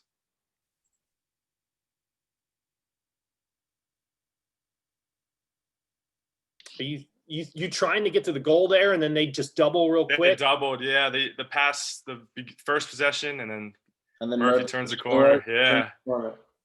Yeah, the first possession they doubled quick, so I got it to Brett, and then goalie made a good save, and then I knew it was going to come again, and then luckily Diso was on that backside. But yeah, Cole causes a double though, and Diso handles, and then Murphy ends up shorty because Cole caused a double. Right. So Murphy doesn't get his initial guy; he gets a shorty approach. Yeah, he that was a great play, big man play by a little guy. Hell yeah, Murph. Toughest part is that Diso didn't get an assist on that play. I think that's the hardest thing there, right? We got a W though, Ernie, so we're good. That's all that matters. You know what? That's all that matters. We got a W. It's my fault you didn't get an assist though, so I'll take the heat on that one. Okay. Anytime you win an overtime game, it's exciting. You know, I mean, midweek, a big game on the weekend. You know, there's something about just a kind of a walk off. That's exciting. And you guys have been a part of those at different times during your career at Hopkins. And I'm sure, when you were playing in high school and club ball, it's always exciting to walk off like that. But I can't remember the last time we won a game that we didn't lead in regulation. You guys really stuck to it. And again, I didn't know that was going to be the last game we were playing last season, but it ended up being that way. And, it's always nice to end on a win. So I do have some questions, as we have just a few minutes left. Cole, you'll be back for the 2021 season, and we chatted a little bit about that. And Connor and Joey, I don't want to put you guys on the spot, but obviously you have that sitting out there as well, knowing that there's that extra year of eligibility. I certainly hope we get to see you play. I'll be selfish and say that. But we've had some changes since last season, obviously a new coaching staff in play. What's it been like, getting to know them in this environment? We'll let all three of you, we'll go right down the line. Cole, we'll start with you. I'm assuming you haven't met all the coaches yet. I personally have, but I know a lot of our teammates haven't. We've had tons of Zoom calls though, so we kind of gotten to know each other, but through a computer screen, and it's always different doing it like that. But there's definitely some excitement. There's a lot of excitement actually with the new coaches. They've been successful at their old programs. John Grant Jr. being a lefty attackman, learning from one of the best to ever do it. I'm pretty excited to work under him and get going with him. I'm just fingers crossed that it could happen. But like I said, there's a ton of excitement. Connor? Yeah, it's definitely an interesting environment. Meeting them, I've never met them in person yet, but talking to them over the phone and kind of talking to them over Zoom, it's interesting and it's exciting, and they're really excited. And what we're trying to do right now is just establish our team and establish the culture that we're going to set for the young guys coming in, the recruits coming in, the guys we already have, and what type of team we want to be hopefully next spring. So it's definitely it's fun and it's exciting. It's interesting. There's a million different words, but I'm pumped to get going. How about you, Joey? Joey, you were captain last year. Kind of one of the returning leaders on the team. All of you are returning leaders on the team, obviously. But what's it been like getting to know them kind of remotely? Yeah, I mean, I've gotten the chance to meet Coach Milliman, Coach Kasner in person. Not Coach Grant yet, though. Waiting on that. But waiting for him to get down here. But yeah, it's been exciting. Dito said it. I mean, seeing the old staff go definitely, was hard for everyone. But, with the future comes excitement. And yeah, just hoping for a spring and ready to go. So I don't want to give away any secrets, but have you guys gotten into, we're not having a traditional fall. Obviously, there is no fall ball, so it is a lot of meetings. It is probably a lot of what people might refer to as chalk talks and learning what they might have in store for us. And again, I don't want to give any secrets away, but all of you play offense. Is the general excitement just because it's a fresh start, or is what you're seeing that they want to do really lending itself to some of that excitement as well, Joey? Yeah, I think conceptually, we're all pretty excited the way our offense is going to run. I've gotten to see a couple diagrams of it, and it seems, very simple with, the inside kind of characteristics of the game, Canadian style, but kind of just finding the high percentage plays to finish the ball, which, is what we're trying to do. Cole, you mentioned, learning from the big lefty is going to be a lot of fun. And, I guess you and Garrett are, you're an attackman. Garrett will play midfield, I assume. But, exciting to work with him. And what do you see that really is exciting that they've shown you? I think his creative style, the way he uses his body to get his hands free is something that I really want to learn. I do it, but what way to learn from the best to ever do it. But sure. I think that's something that I'm looking forward to. Is I know I've been watching a lot of film on him. I've just seen him play for so many years. But getting that one-on-one work when I have the chance, when it's all set and we can do that, that's something I'm really looking forward to. Connor, any thoughts on your side of what you've seen, what you've learned, and what they want to do? I'm just more excited, like their excitement towards getting us on the field and what we want to do on the field and the type of drills we want to run, the type of team we want to be. Is just it gets the guys really excited in our Zoom calls, because as much as we love the sport, we love Hopkins, they love lacrosse and they love being out there. And Coach Millman talks about rolling out the first ground ball and that first big hit and conditioning with the guys and kind of building that bond that we have to establish year in and year out. So I'm just really excited to get back out there and throw some bodies around a little bit. I'm sure, this is probably the longest stretch of time any of you have ever gone without like playing. I know you're maybe getting together or doing wall balls or shooting on your own, but when was the last time any of you went 6 months without playing? You were 4? Yeah, probably. Something like that. It's certainly been a while. And I know you all play offense. Connor, you'll get to work with Jameson a little bit, as a midfielder. I had the pleasure of being here during his career. And then when he was a volunteer assistant with us in 2011 and 12, I think you'll enjoy working with him as well. And the defensive guys will really enjoy him. He's intense, but a different intensity, and loves Hopkins. And I think all of you will really enjoy playing for him. Have you gotten to know some of the freshmen? And then we have 3 transfers as well that I think will all contribute, big additions. And I know there's some highly touted freshmen. Have you guys been able to get to know them as well? Yeah, I've gotten to know Fernandez and Kirsten pretty well. Kirsten's living with Cole. Yep. So it's Josh Kirsten, and he's a transfer from Ohio State. He's real excited to work with us. He's in the same graduate program too, so I'm really close with him. He's loving the switch the red to the Columbia blue. I'll tell you that. Nice. But we've got to know some of the freshmen. Some of them are local guys, so local Baltimore guys. So I've been able to kind of see them just through summer lacrosse. But yeah, so some of them live in Baltimore. So we get to work with them a little bit, socially distanced, whatever, Sure. But so. And then of course we, one of the things that I think hurt us a little bit last year was injuries, and they all kind of hit, on the offensive end of the field. Joey, you were obviously banged up, and Akon, went down, and Jack went down. So Joey, how are you feeling? And I talked to Jack a couple times back in the spring, but I haven't talked to him since. How's he doing, and how's his rehab going? Jack would want me to answer this with just good. That was about all I was getting as well, but I was getting it right from him. So, obviously having you two guys back and healthy will certainly be a big addition when we return. And, I'm excited. I've met Pete a few times. I've obviously known Jameson, haven't met John, but I've talked to him a couple times. And, people that are selling their Hopkins lacrosse stock should be wary. That's all I'm going to tell them. They should really, people are going to be surprised. There's a lot of excitement. I was really glad to hear you say that, Cole, because I sensed it without being around you guys. And I love it when you're back on campus and can feel it firsthand. But really looking forward to the season. Thank you so much, guys, for taking this time out to do this.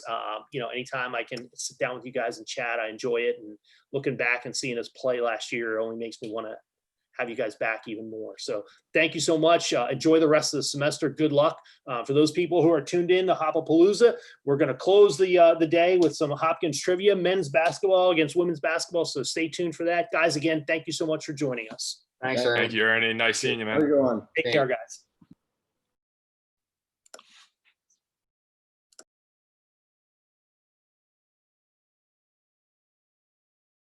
Hello, everybody, and welcome to JHQ Trivia, the newest game show here on the Hopkins channel. My name is Matt Clark. I'll be your host this evening, and for our first student-athlete matchup, we have members of the men's basketball team taking on the women's basketball team. All right, guys, let's meet the teams. We'll start with the men's basketball team.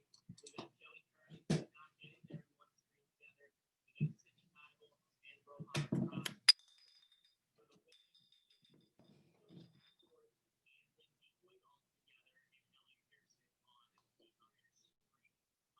The rules real quickly for everybody at home. Round one will be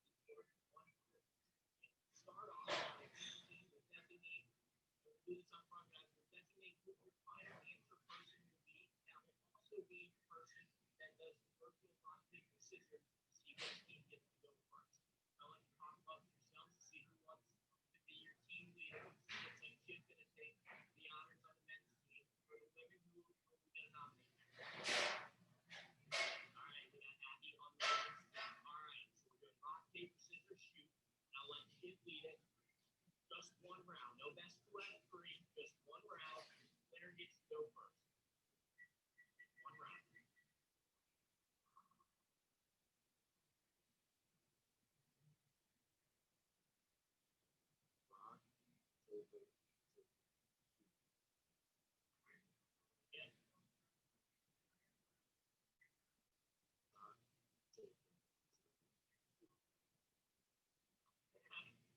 Do it again. 2 papers in a row.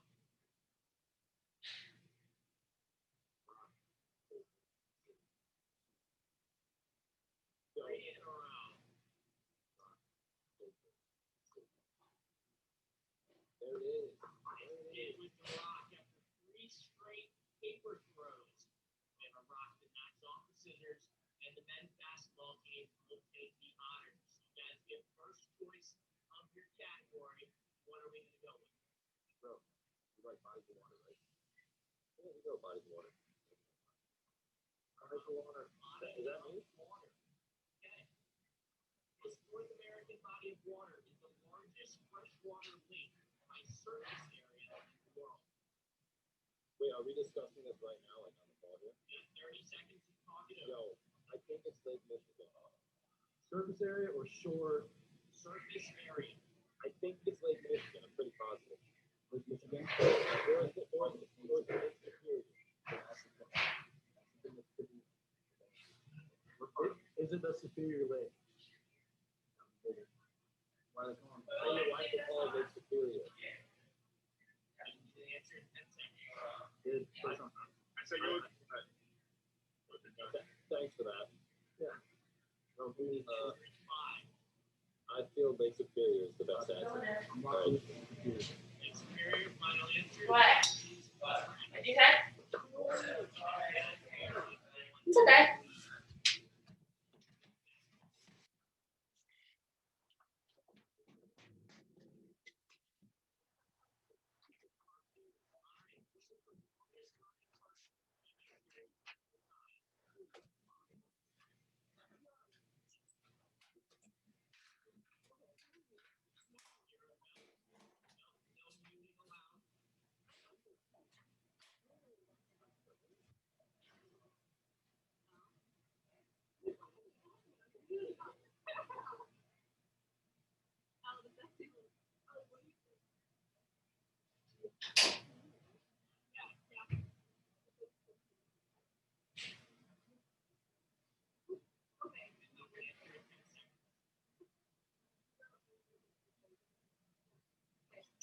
Final answer. Simpson's final answer. That is correct. Yeah. 1 point.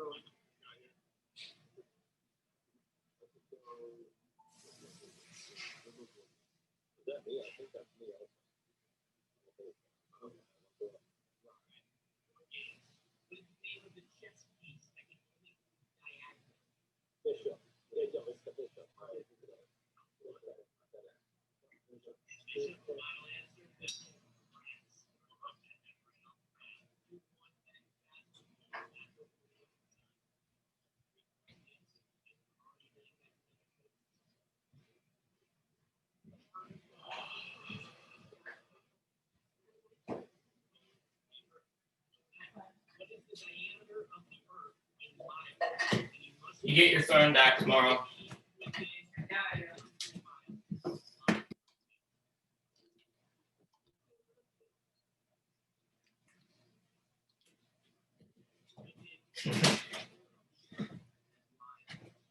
You already brought your stuff up. So you already brought your computer up.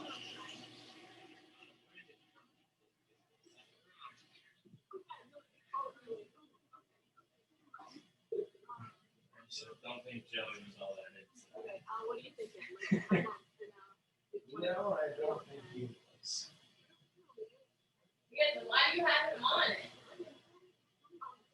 It wasn't up to me. Their coaches.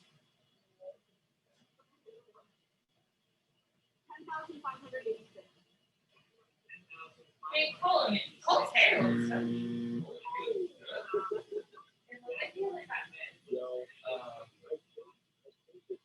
I thought his hair looked really good.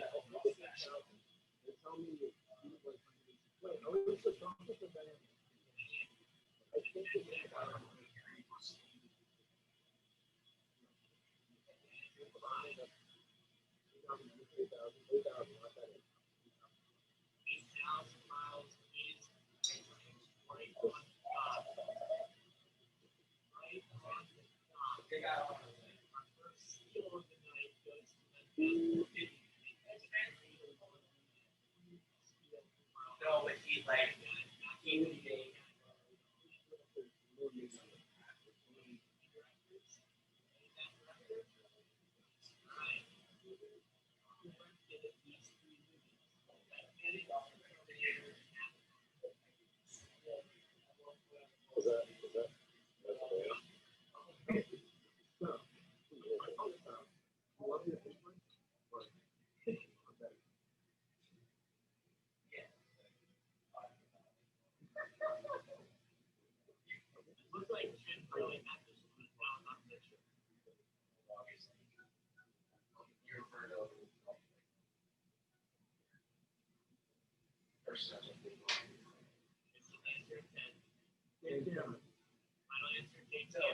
That sounds right.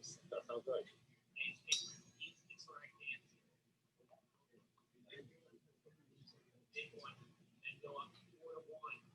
Plenty of time left though. Back over to the women's side. Where are we going? We were feeling a little good. Yeah, we did. All right. Antlers. Here in round 3. What are baby goats called? Yeah. Final answer, kids. Kids. Final answer. That is correct. Back on the board. So 6 questions and answers correctly so far. As we head into round number 4, guys, where are we going with? City nicknames. All right. Philadelphia is known as the city of brotherly love. Which city is known as the city of love?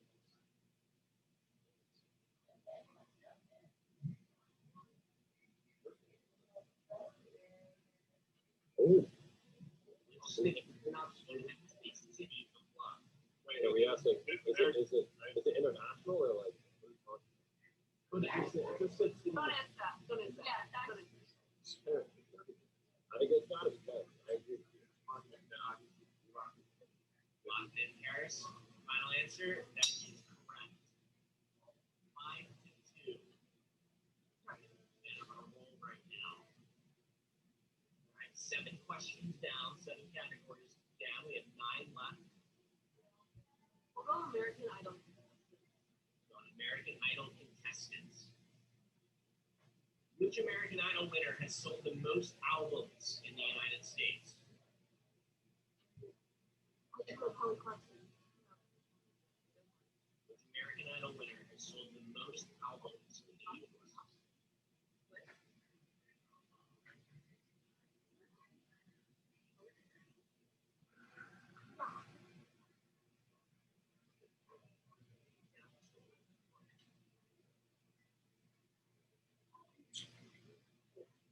Answer in 10 seconds. Oh, we're gonna do it. Yeah. Okay. Kelly Clarkson, final answer. Kelly Clarkson, final answer. Correct. Okay. Back over to them, you have 15 seconds. I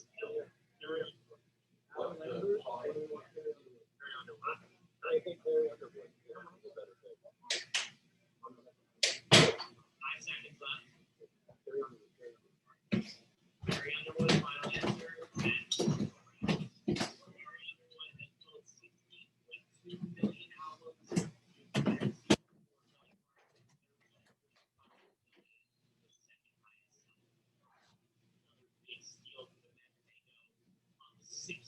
At the midway point.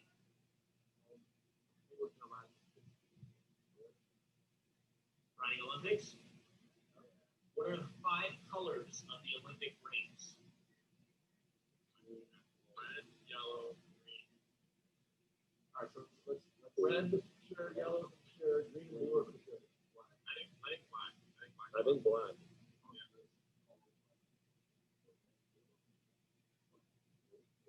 Yeah. No.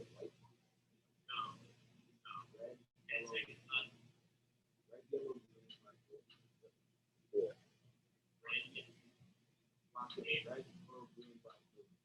Red, yellow, green, black, blue. That is correct.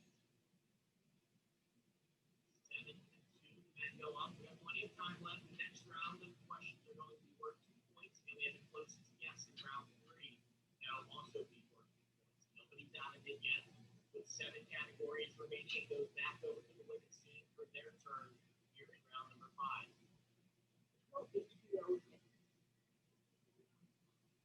HBO hits. What song played during the final scene of the hit HBO series The Sopranos?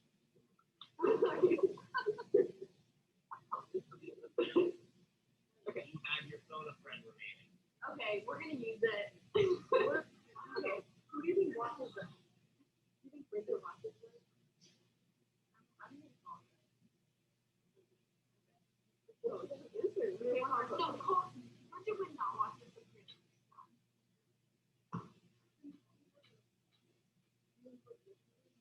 We can't call her anyway. Okay. Yeah. You need an answer in 10 seconds or a phone a friend. The Sopranos, I never phone Diara. You have phone Diara? Yeah. I think she would know that. Alright. Okay. Diara, open. Phone, speaker for me. Speakerphone. For me, please. Wait, what was the question? What song played during the final scene of the hit HBO series The Sopranos? Did you hear that? Hello? Oh yeah, I heard it. All that you hearing.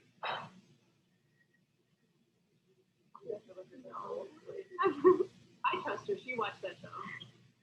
We're gonna go final answer, All That You Dream. Final answer, All That You Dream is incorrect.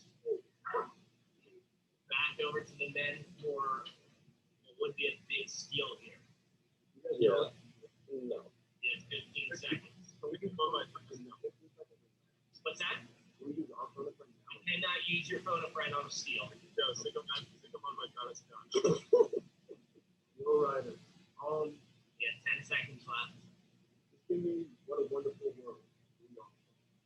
What? World. I kind of like that, I think. I like that. Final answer, that is incorrect. The correct answer is Don't Stop Believing. Played during the final scene of Sopranos, screen goes black. That would have been my last guess. We're watching.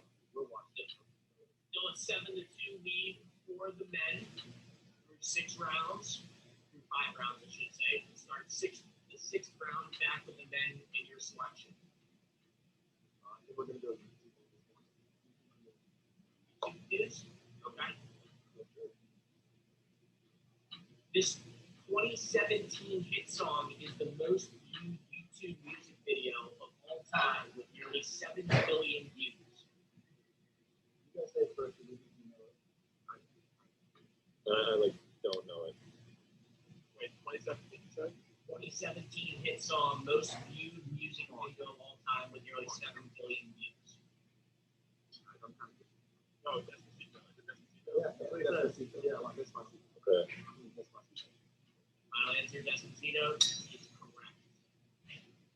6.8 billion views. I'm going 8-2 now. Back over to the women's side. The no sports questions.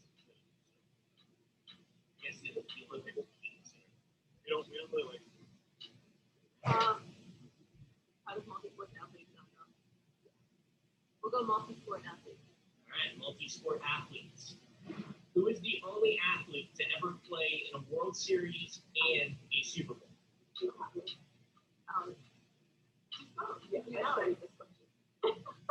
Final answer, Team Conley. Team Conley, final answer. That is incorrect.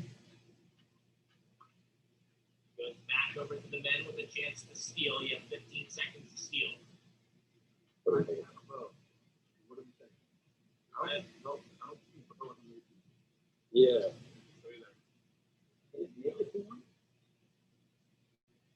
Answer in 5 seconds. I mean, I feel like we got to lock that in. Deion Sanders, final answer. That is correct. Sanders played for the Atlanta Braves in the 92 World Series and won back-to-back Super Bowls in 95 and 96. Two categories left. It goes back over to the men's side. Oscars, best picture winners. Okay. What was the first non-English language film to win Best Picture at the Oscars? Parasite. Bro, do you like it? No. I said Parasite. No, it's Parasite. Yeah, it's Parasite. It's Parasite. Parasite. We're locking in Parasite. Parasite is locked in. Parasite, final answer. That is correct. 10-2 lead now for the men. Still plenty of time left. As I mentioned, the next round, the questions are worth 2 points, so an opportunity to get back in it. Coffee facts. Coffee facts. This South American country produces the most amount of coffee in the world. The South American country produces the most coffee in the world. What do you think now?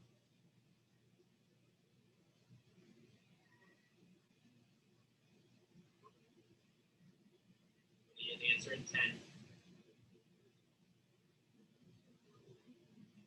What did you say? I think Brazil. Okay, we'll go Brazil, final answer. Brazil, final answer. That's correct. Thank God. It is back on the board. 10-3 lead for the men. Brazil produces 0.7 billion tons of coffee per year, more than twice the second leading producer, which is Vietnam. I believe this is the last round. NFL left on the board, and Disney World. Disney World. Okay. So you have to guess this answer within 5 of the correct answer. How many rides are there at Walt Disney World in Orlando? You have to guess it within 5. Not including Universal. This is just the 4 main theme parks. Animal Kingdom, MGM Studios, Magic Kingdom, and Epcot. Epcot's not many though. Animal Kingdom's got the big roller coaster. Yeah. I would say around like if you also include all like those like kiddie rides and all that. Tower of Terror. I would say around like Yeah, I would say somewhere in the 50s. I'd say like at least 50. I like 47. I would just give it 50 because it's going to take 5. You're gonna need an answer in 5 seconds. We're locking in 49. 49, locked in. That is correct. Okay, I don't know why they do that. There is no way. We're literally seeing the correct. The actual answer is 46. Oh, so they're wrong. Yeah, you guys are technically That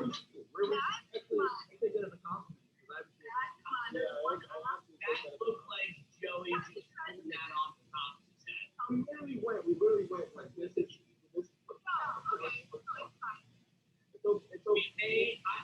I will go back. I'm gonna go back and look at the tapes. I'm gonna look at Joey's eyes wandering anywhere. I said 47. She picked out. 11-3 lead now for the men, and I believe we only have one question remaining here in the first round, which is NFL. That question will default to the women's team. Which NFL team lost 4 straight Super Bowls from 1991 to 1994? Which NFL team lost 4 straight Super Bowls from 91 to 94?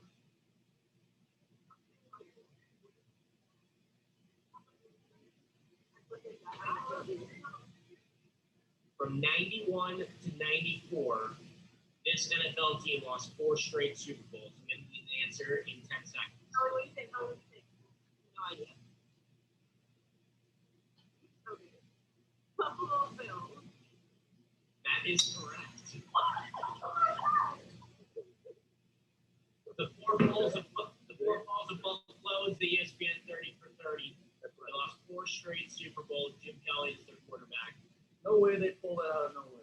No, just coming up clutch. That was the point to keep the women in this one. After round 1, it's 11-4 in favor of the men as we enter round number 2, which is Hopkins-based trivia. The way this will work, the first round of questions, you will get a question related to the opposite team's sport.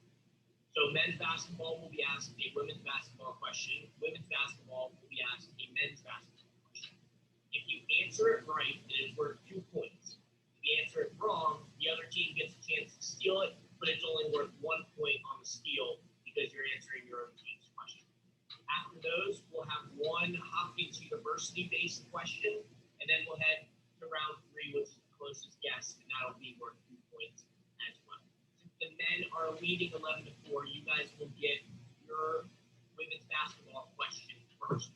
In the 2018-2019 season, the Blue Jay women's basketball team set a program record with how many regular season Centennial Conference wins? So that's it.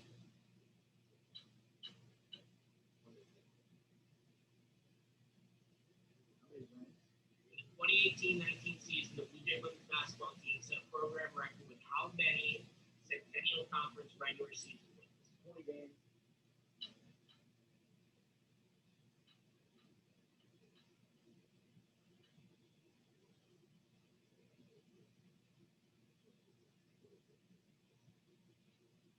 And you answer in 10 seconds. What about you? Not here. All right, 16. 16, final answer. That is incorrect. Back over to the women.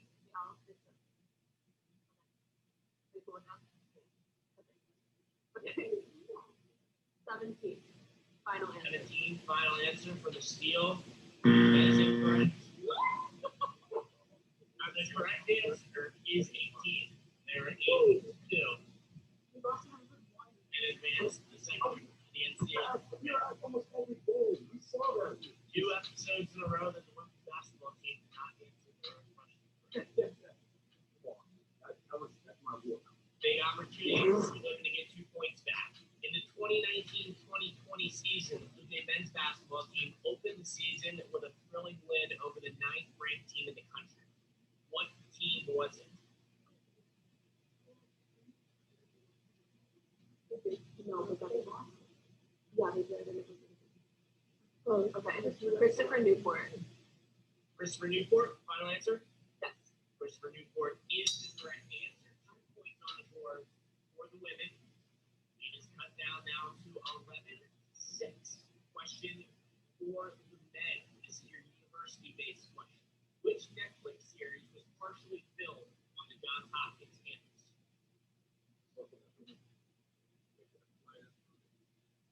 Which Netflix series was partially filmed on the Johns Hopkins campus? Wait, I know this. No. We'll talk about it.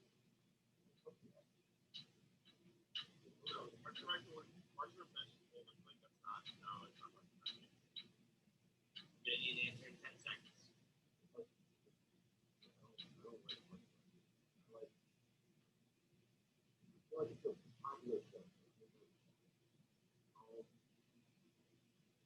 How much time do I have? You need an answer in 3, 3 Grey's Anatomy. House of Cards. At the buzzer, House of Cards.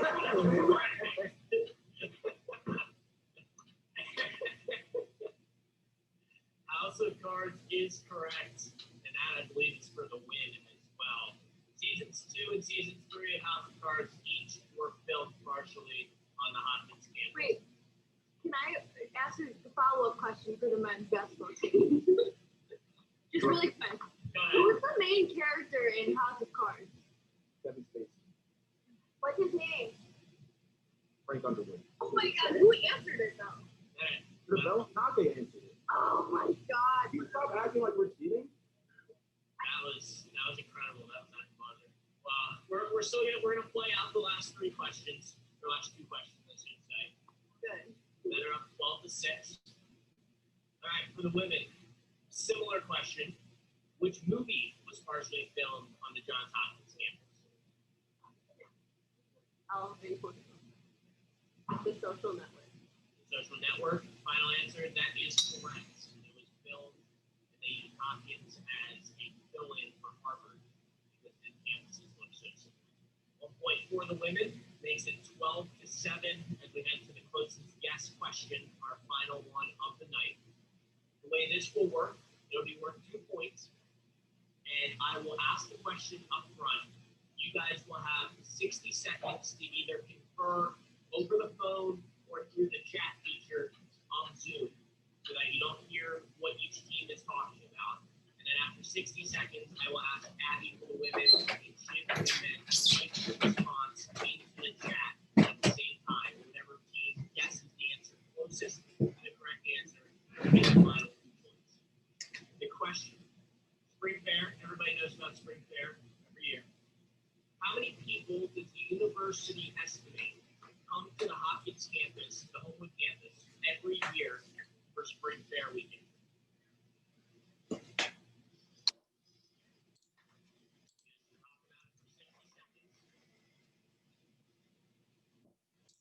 Question once again, how many people does the university estimate flock to the Homewood campus every year for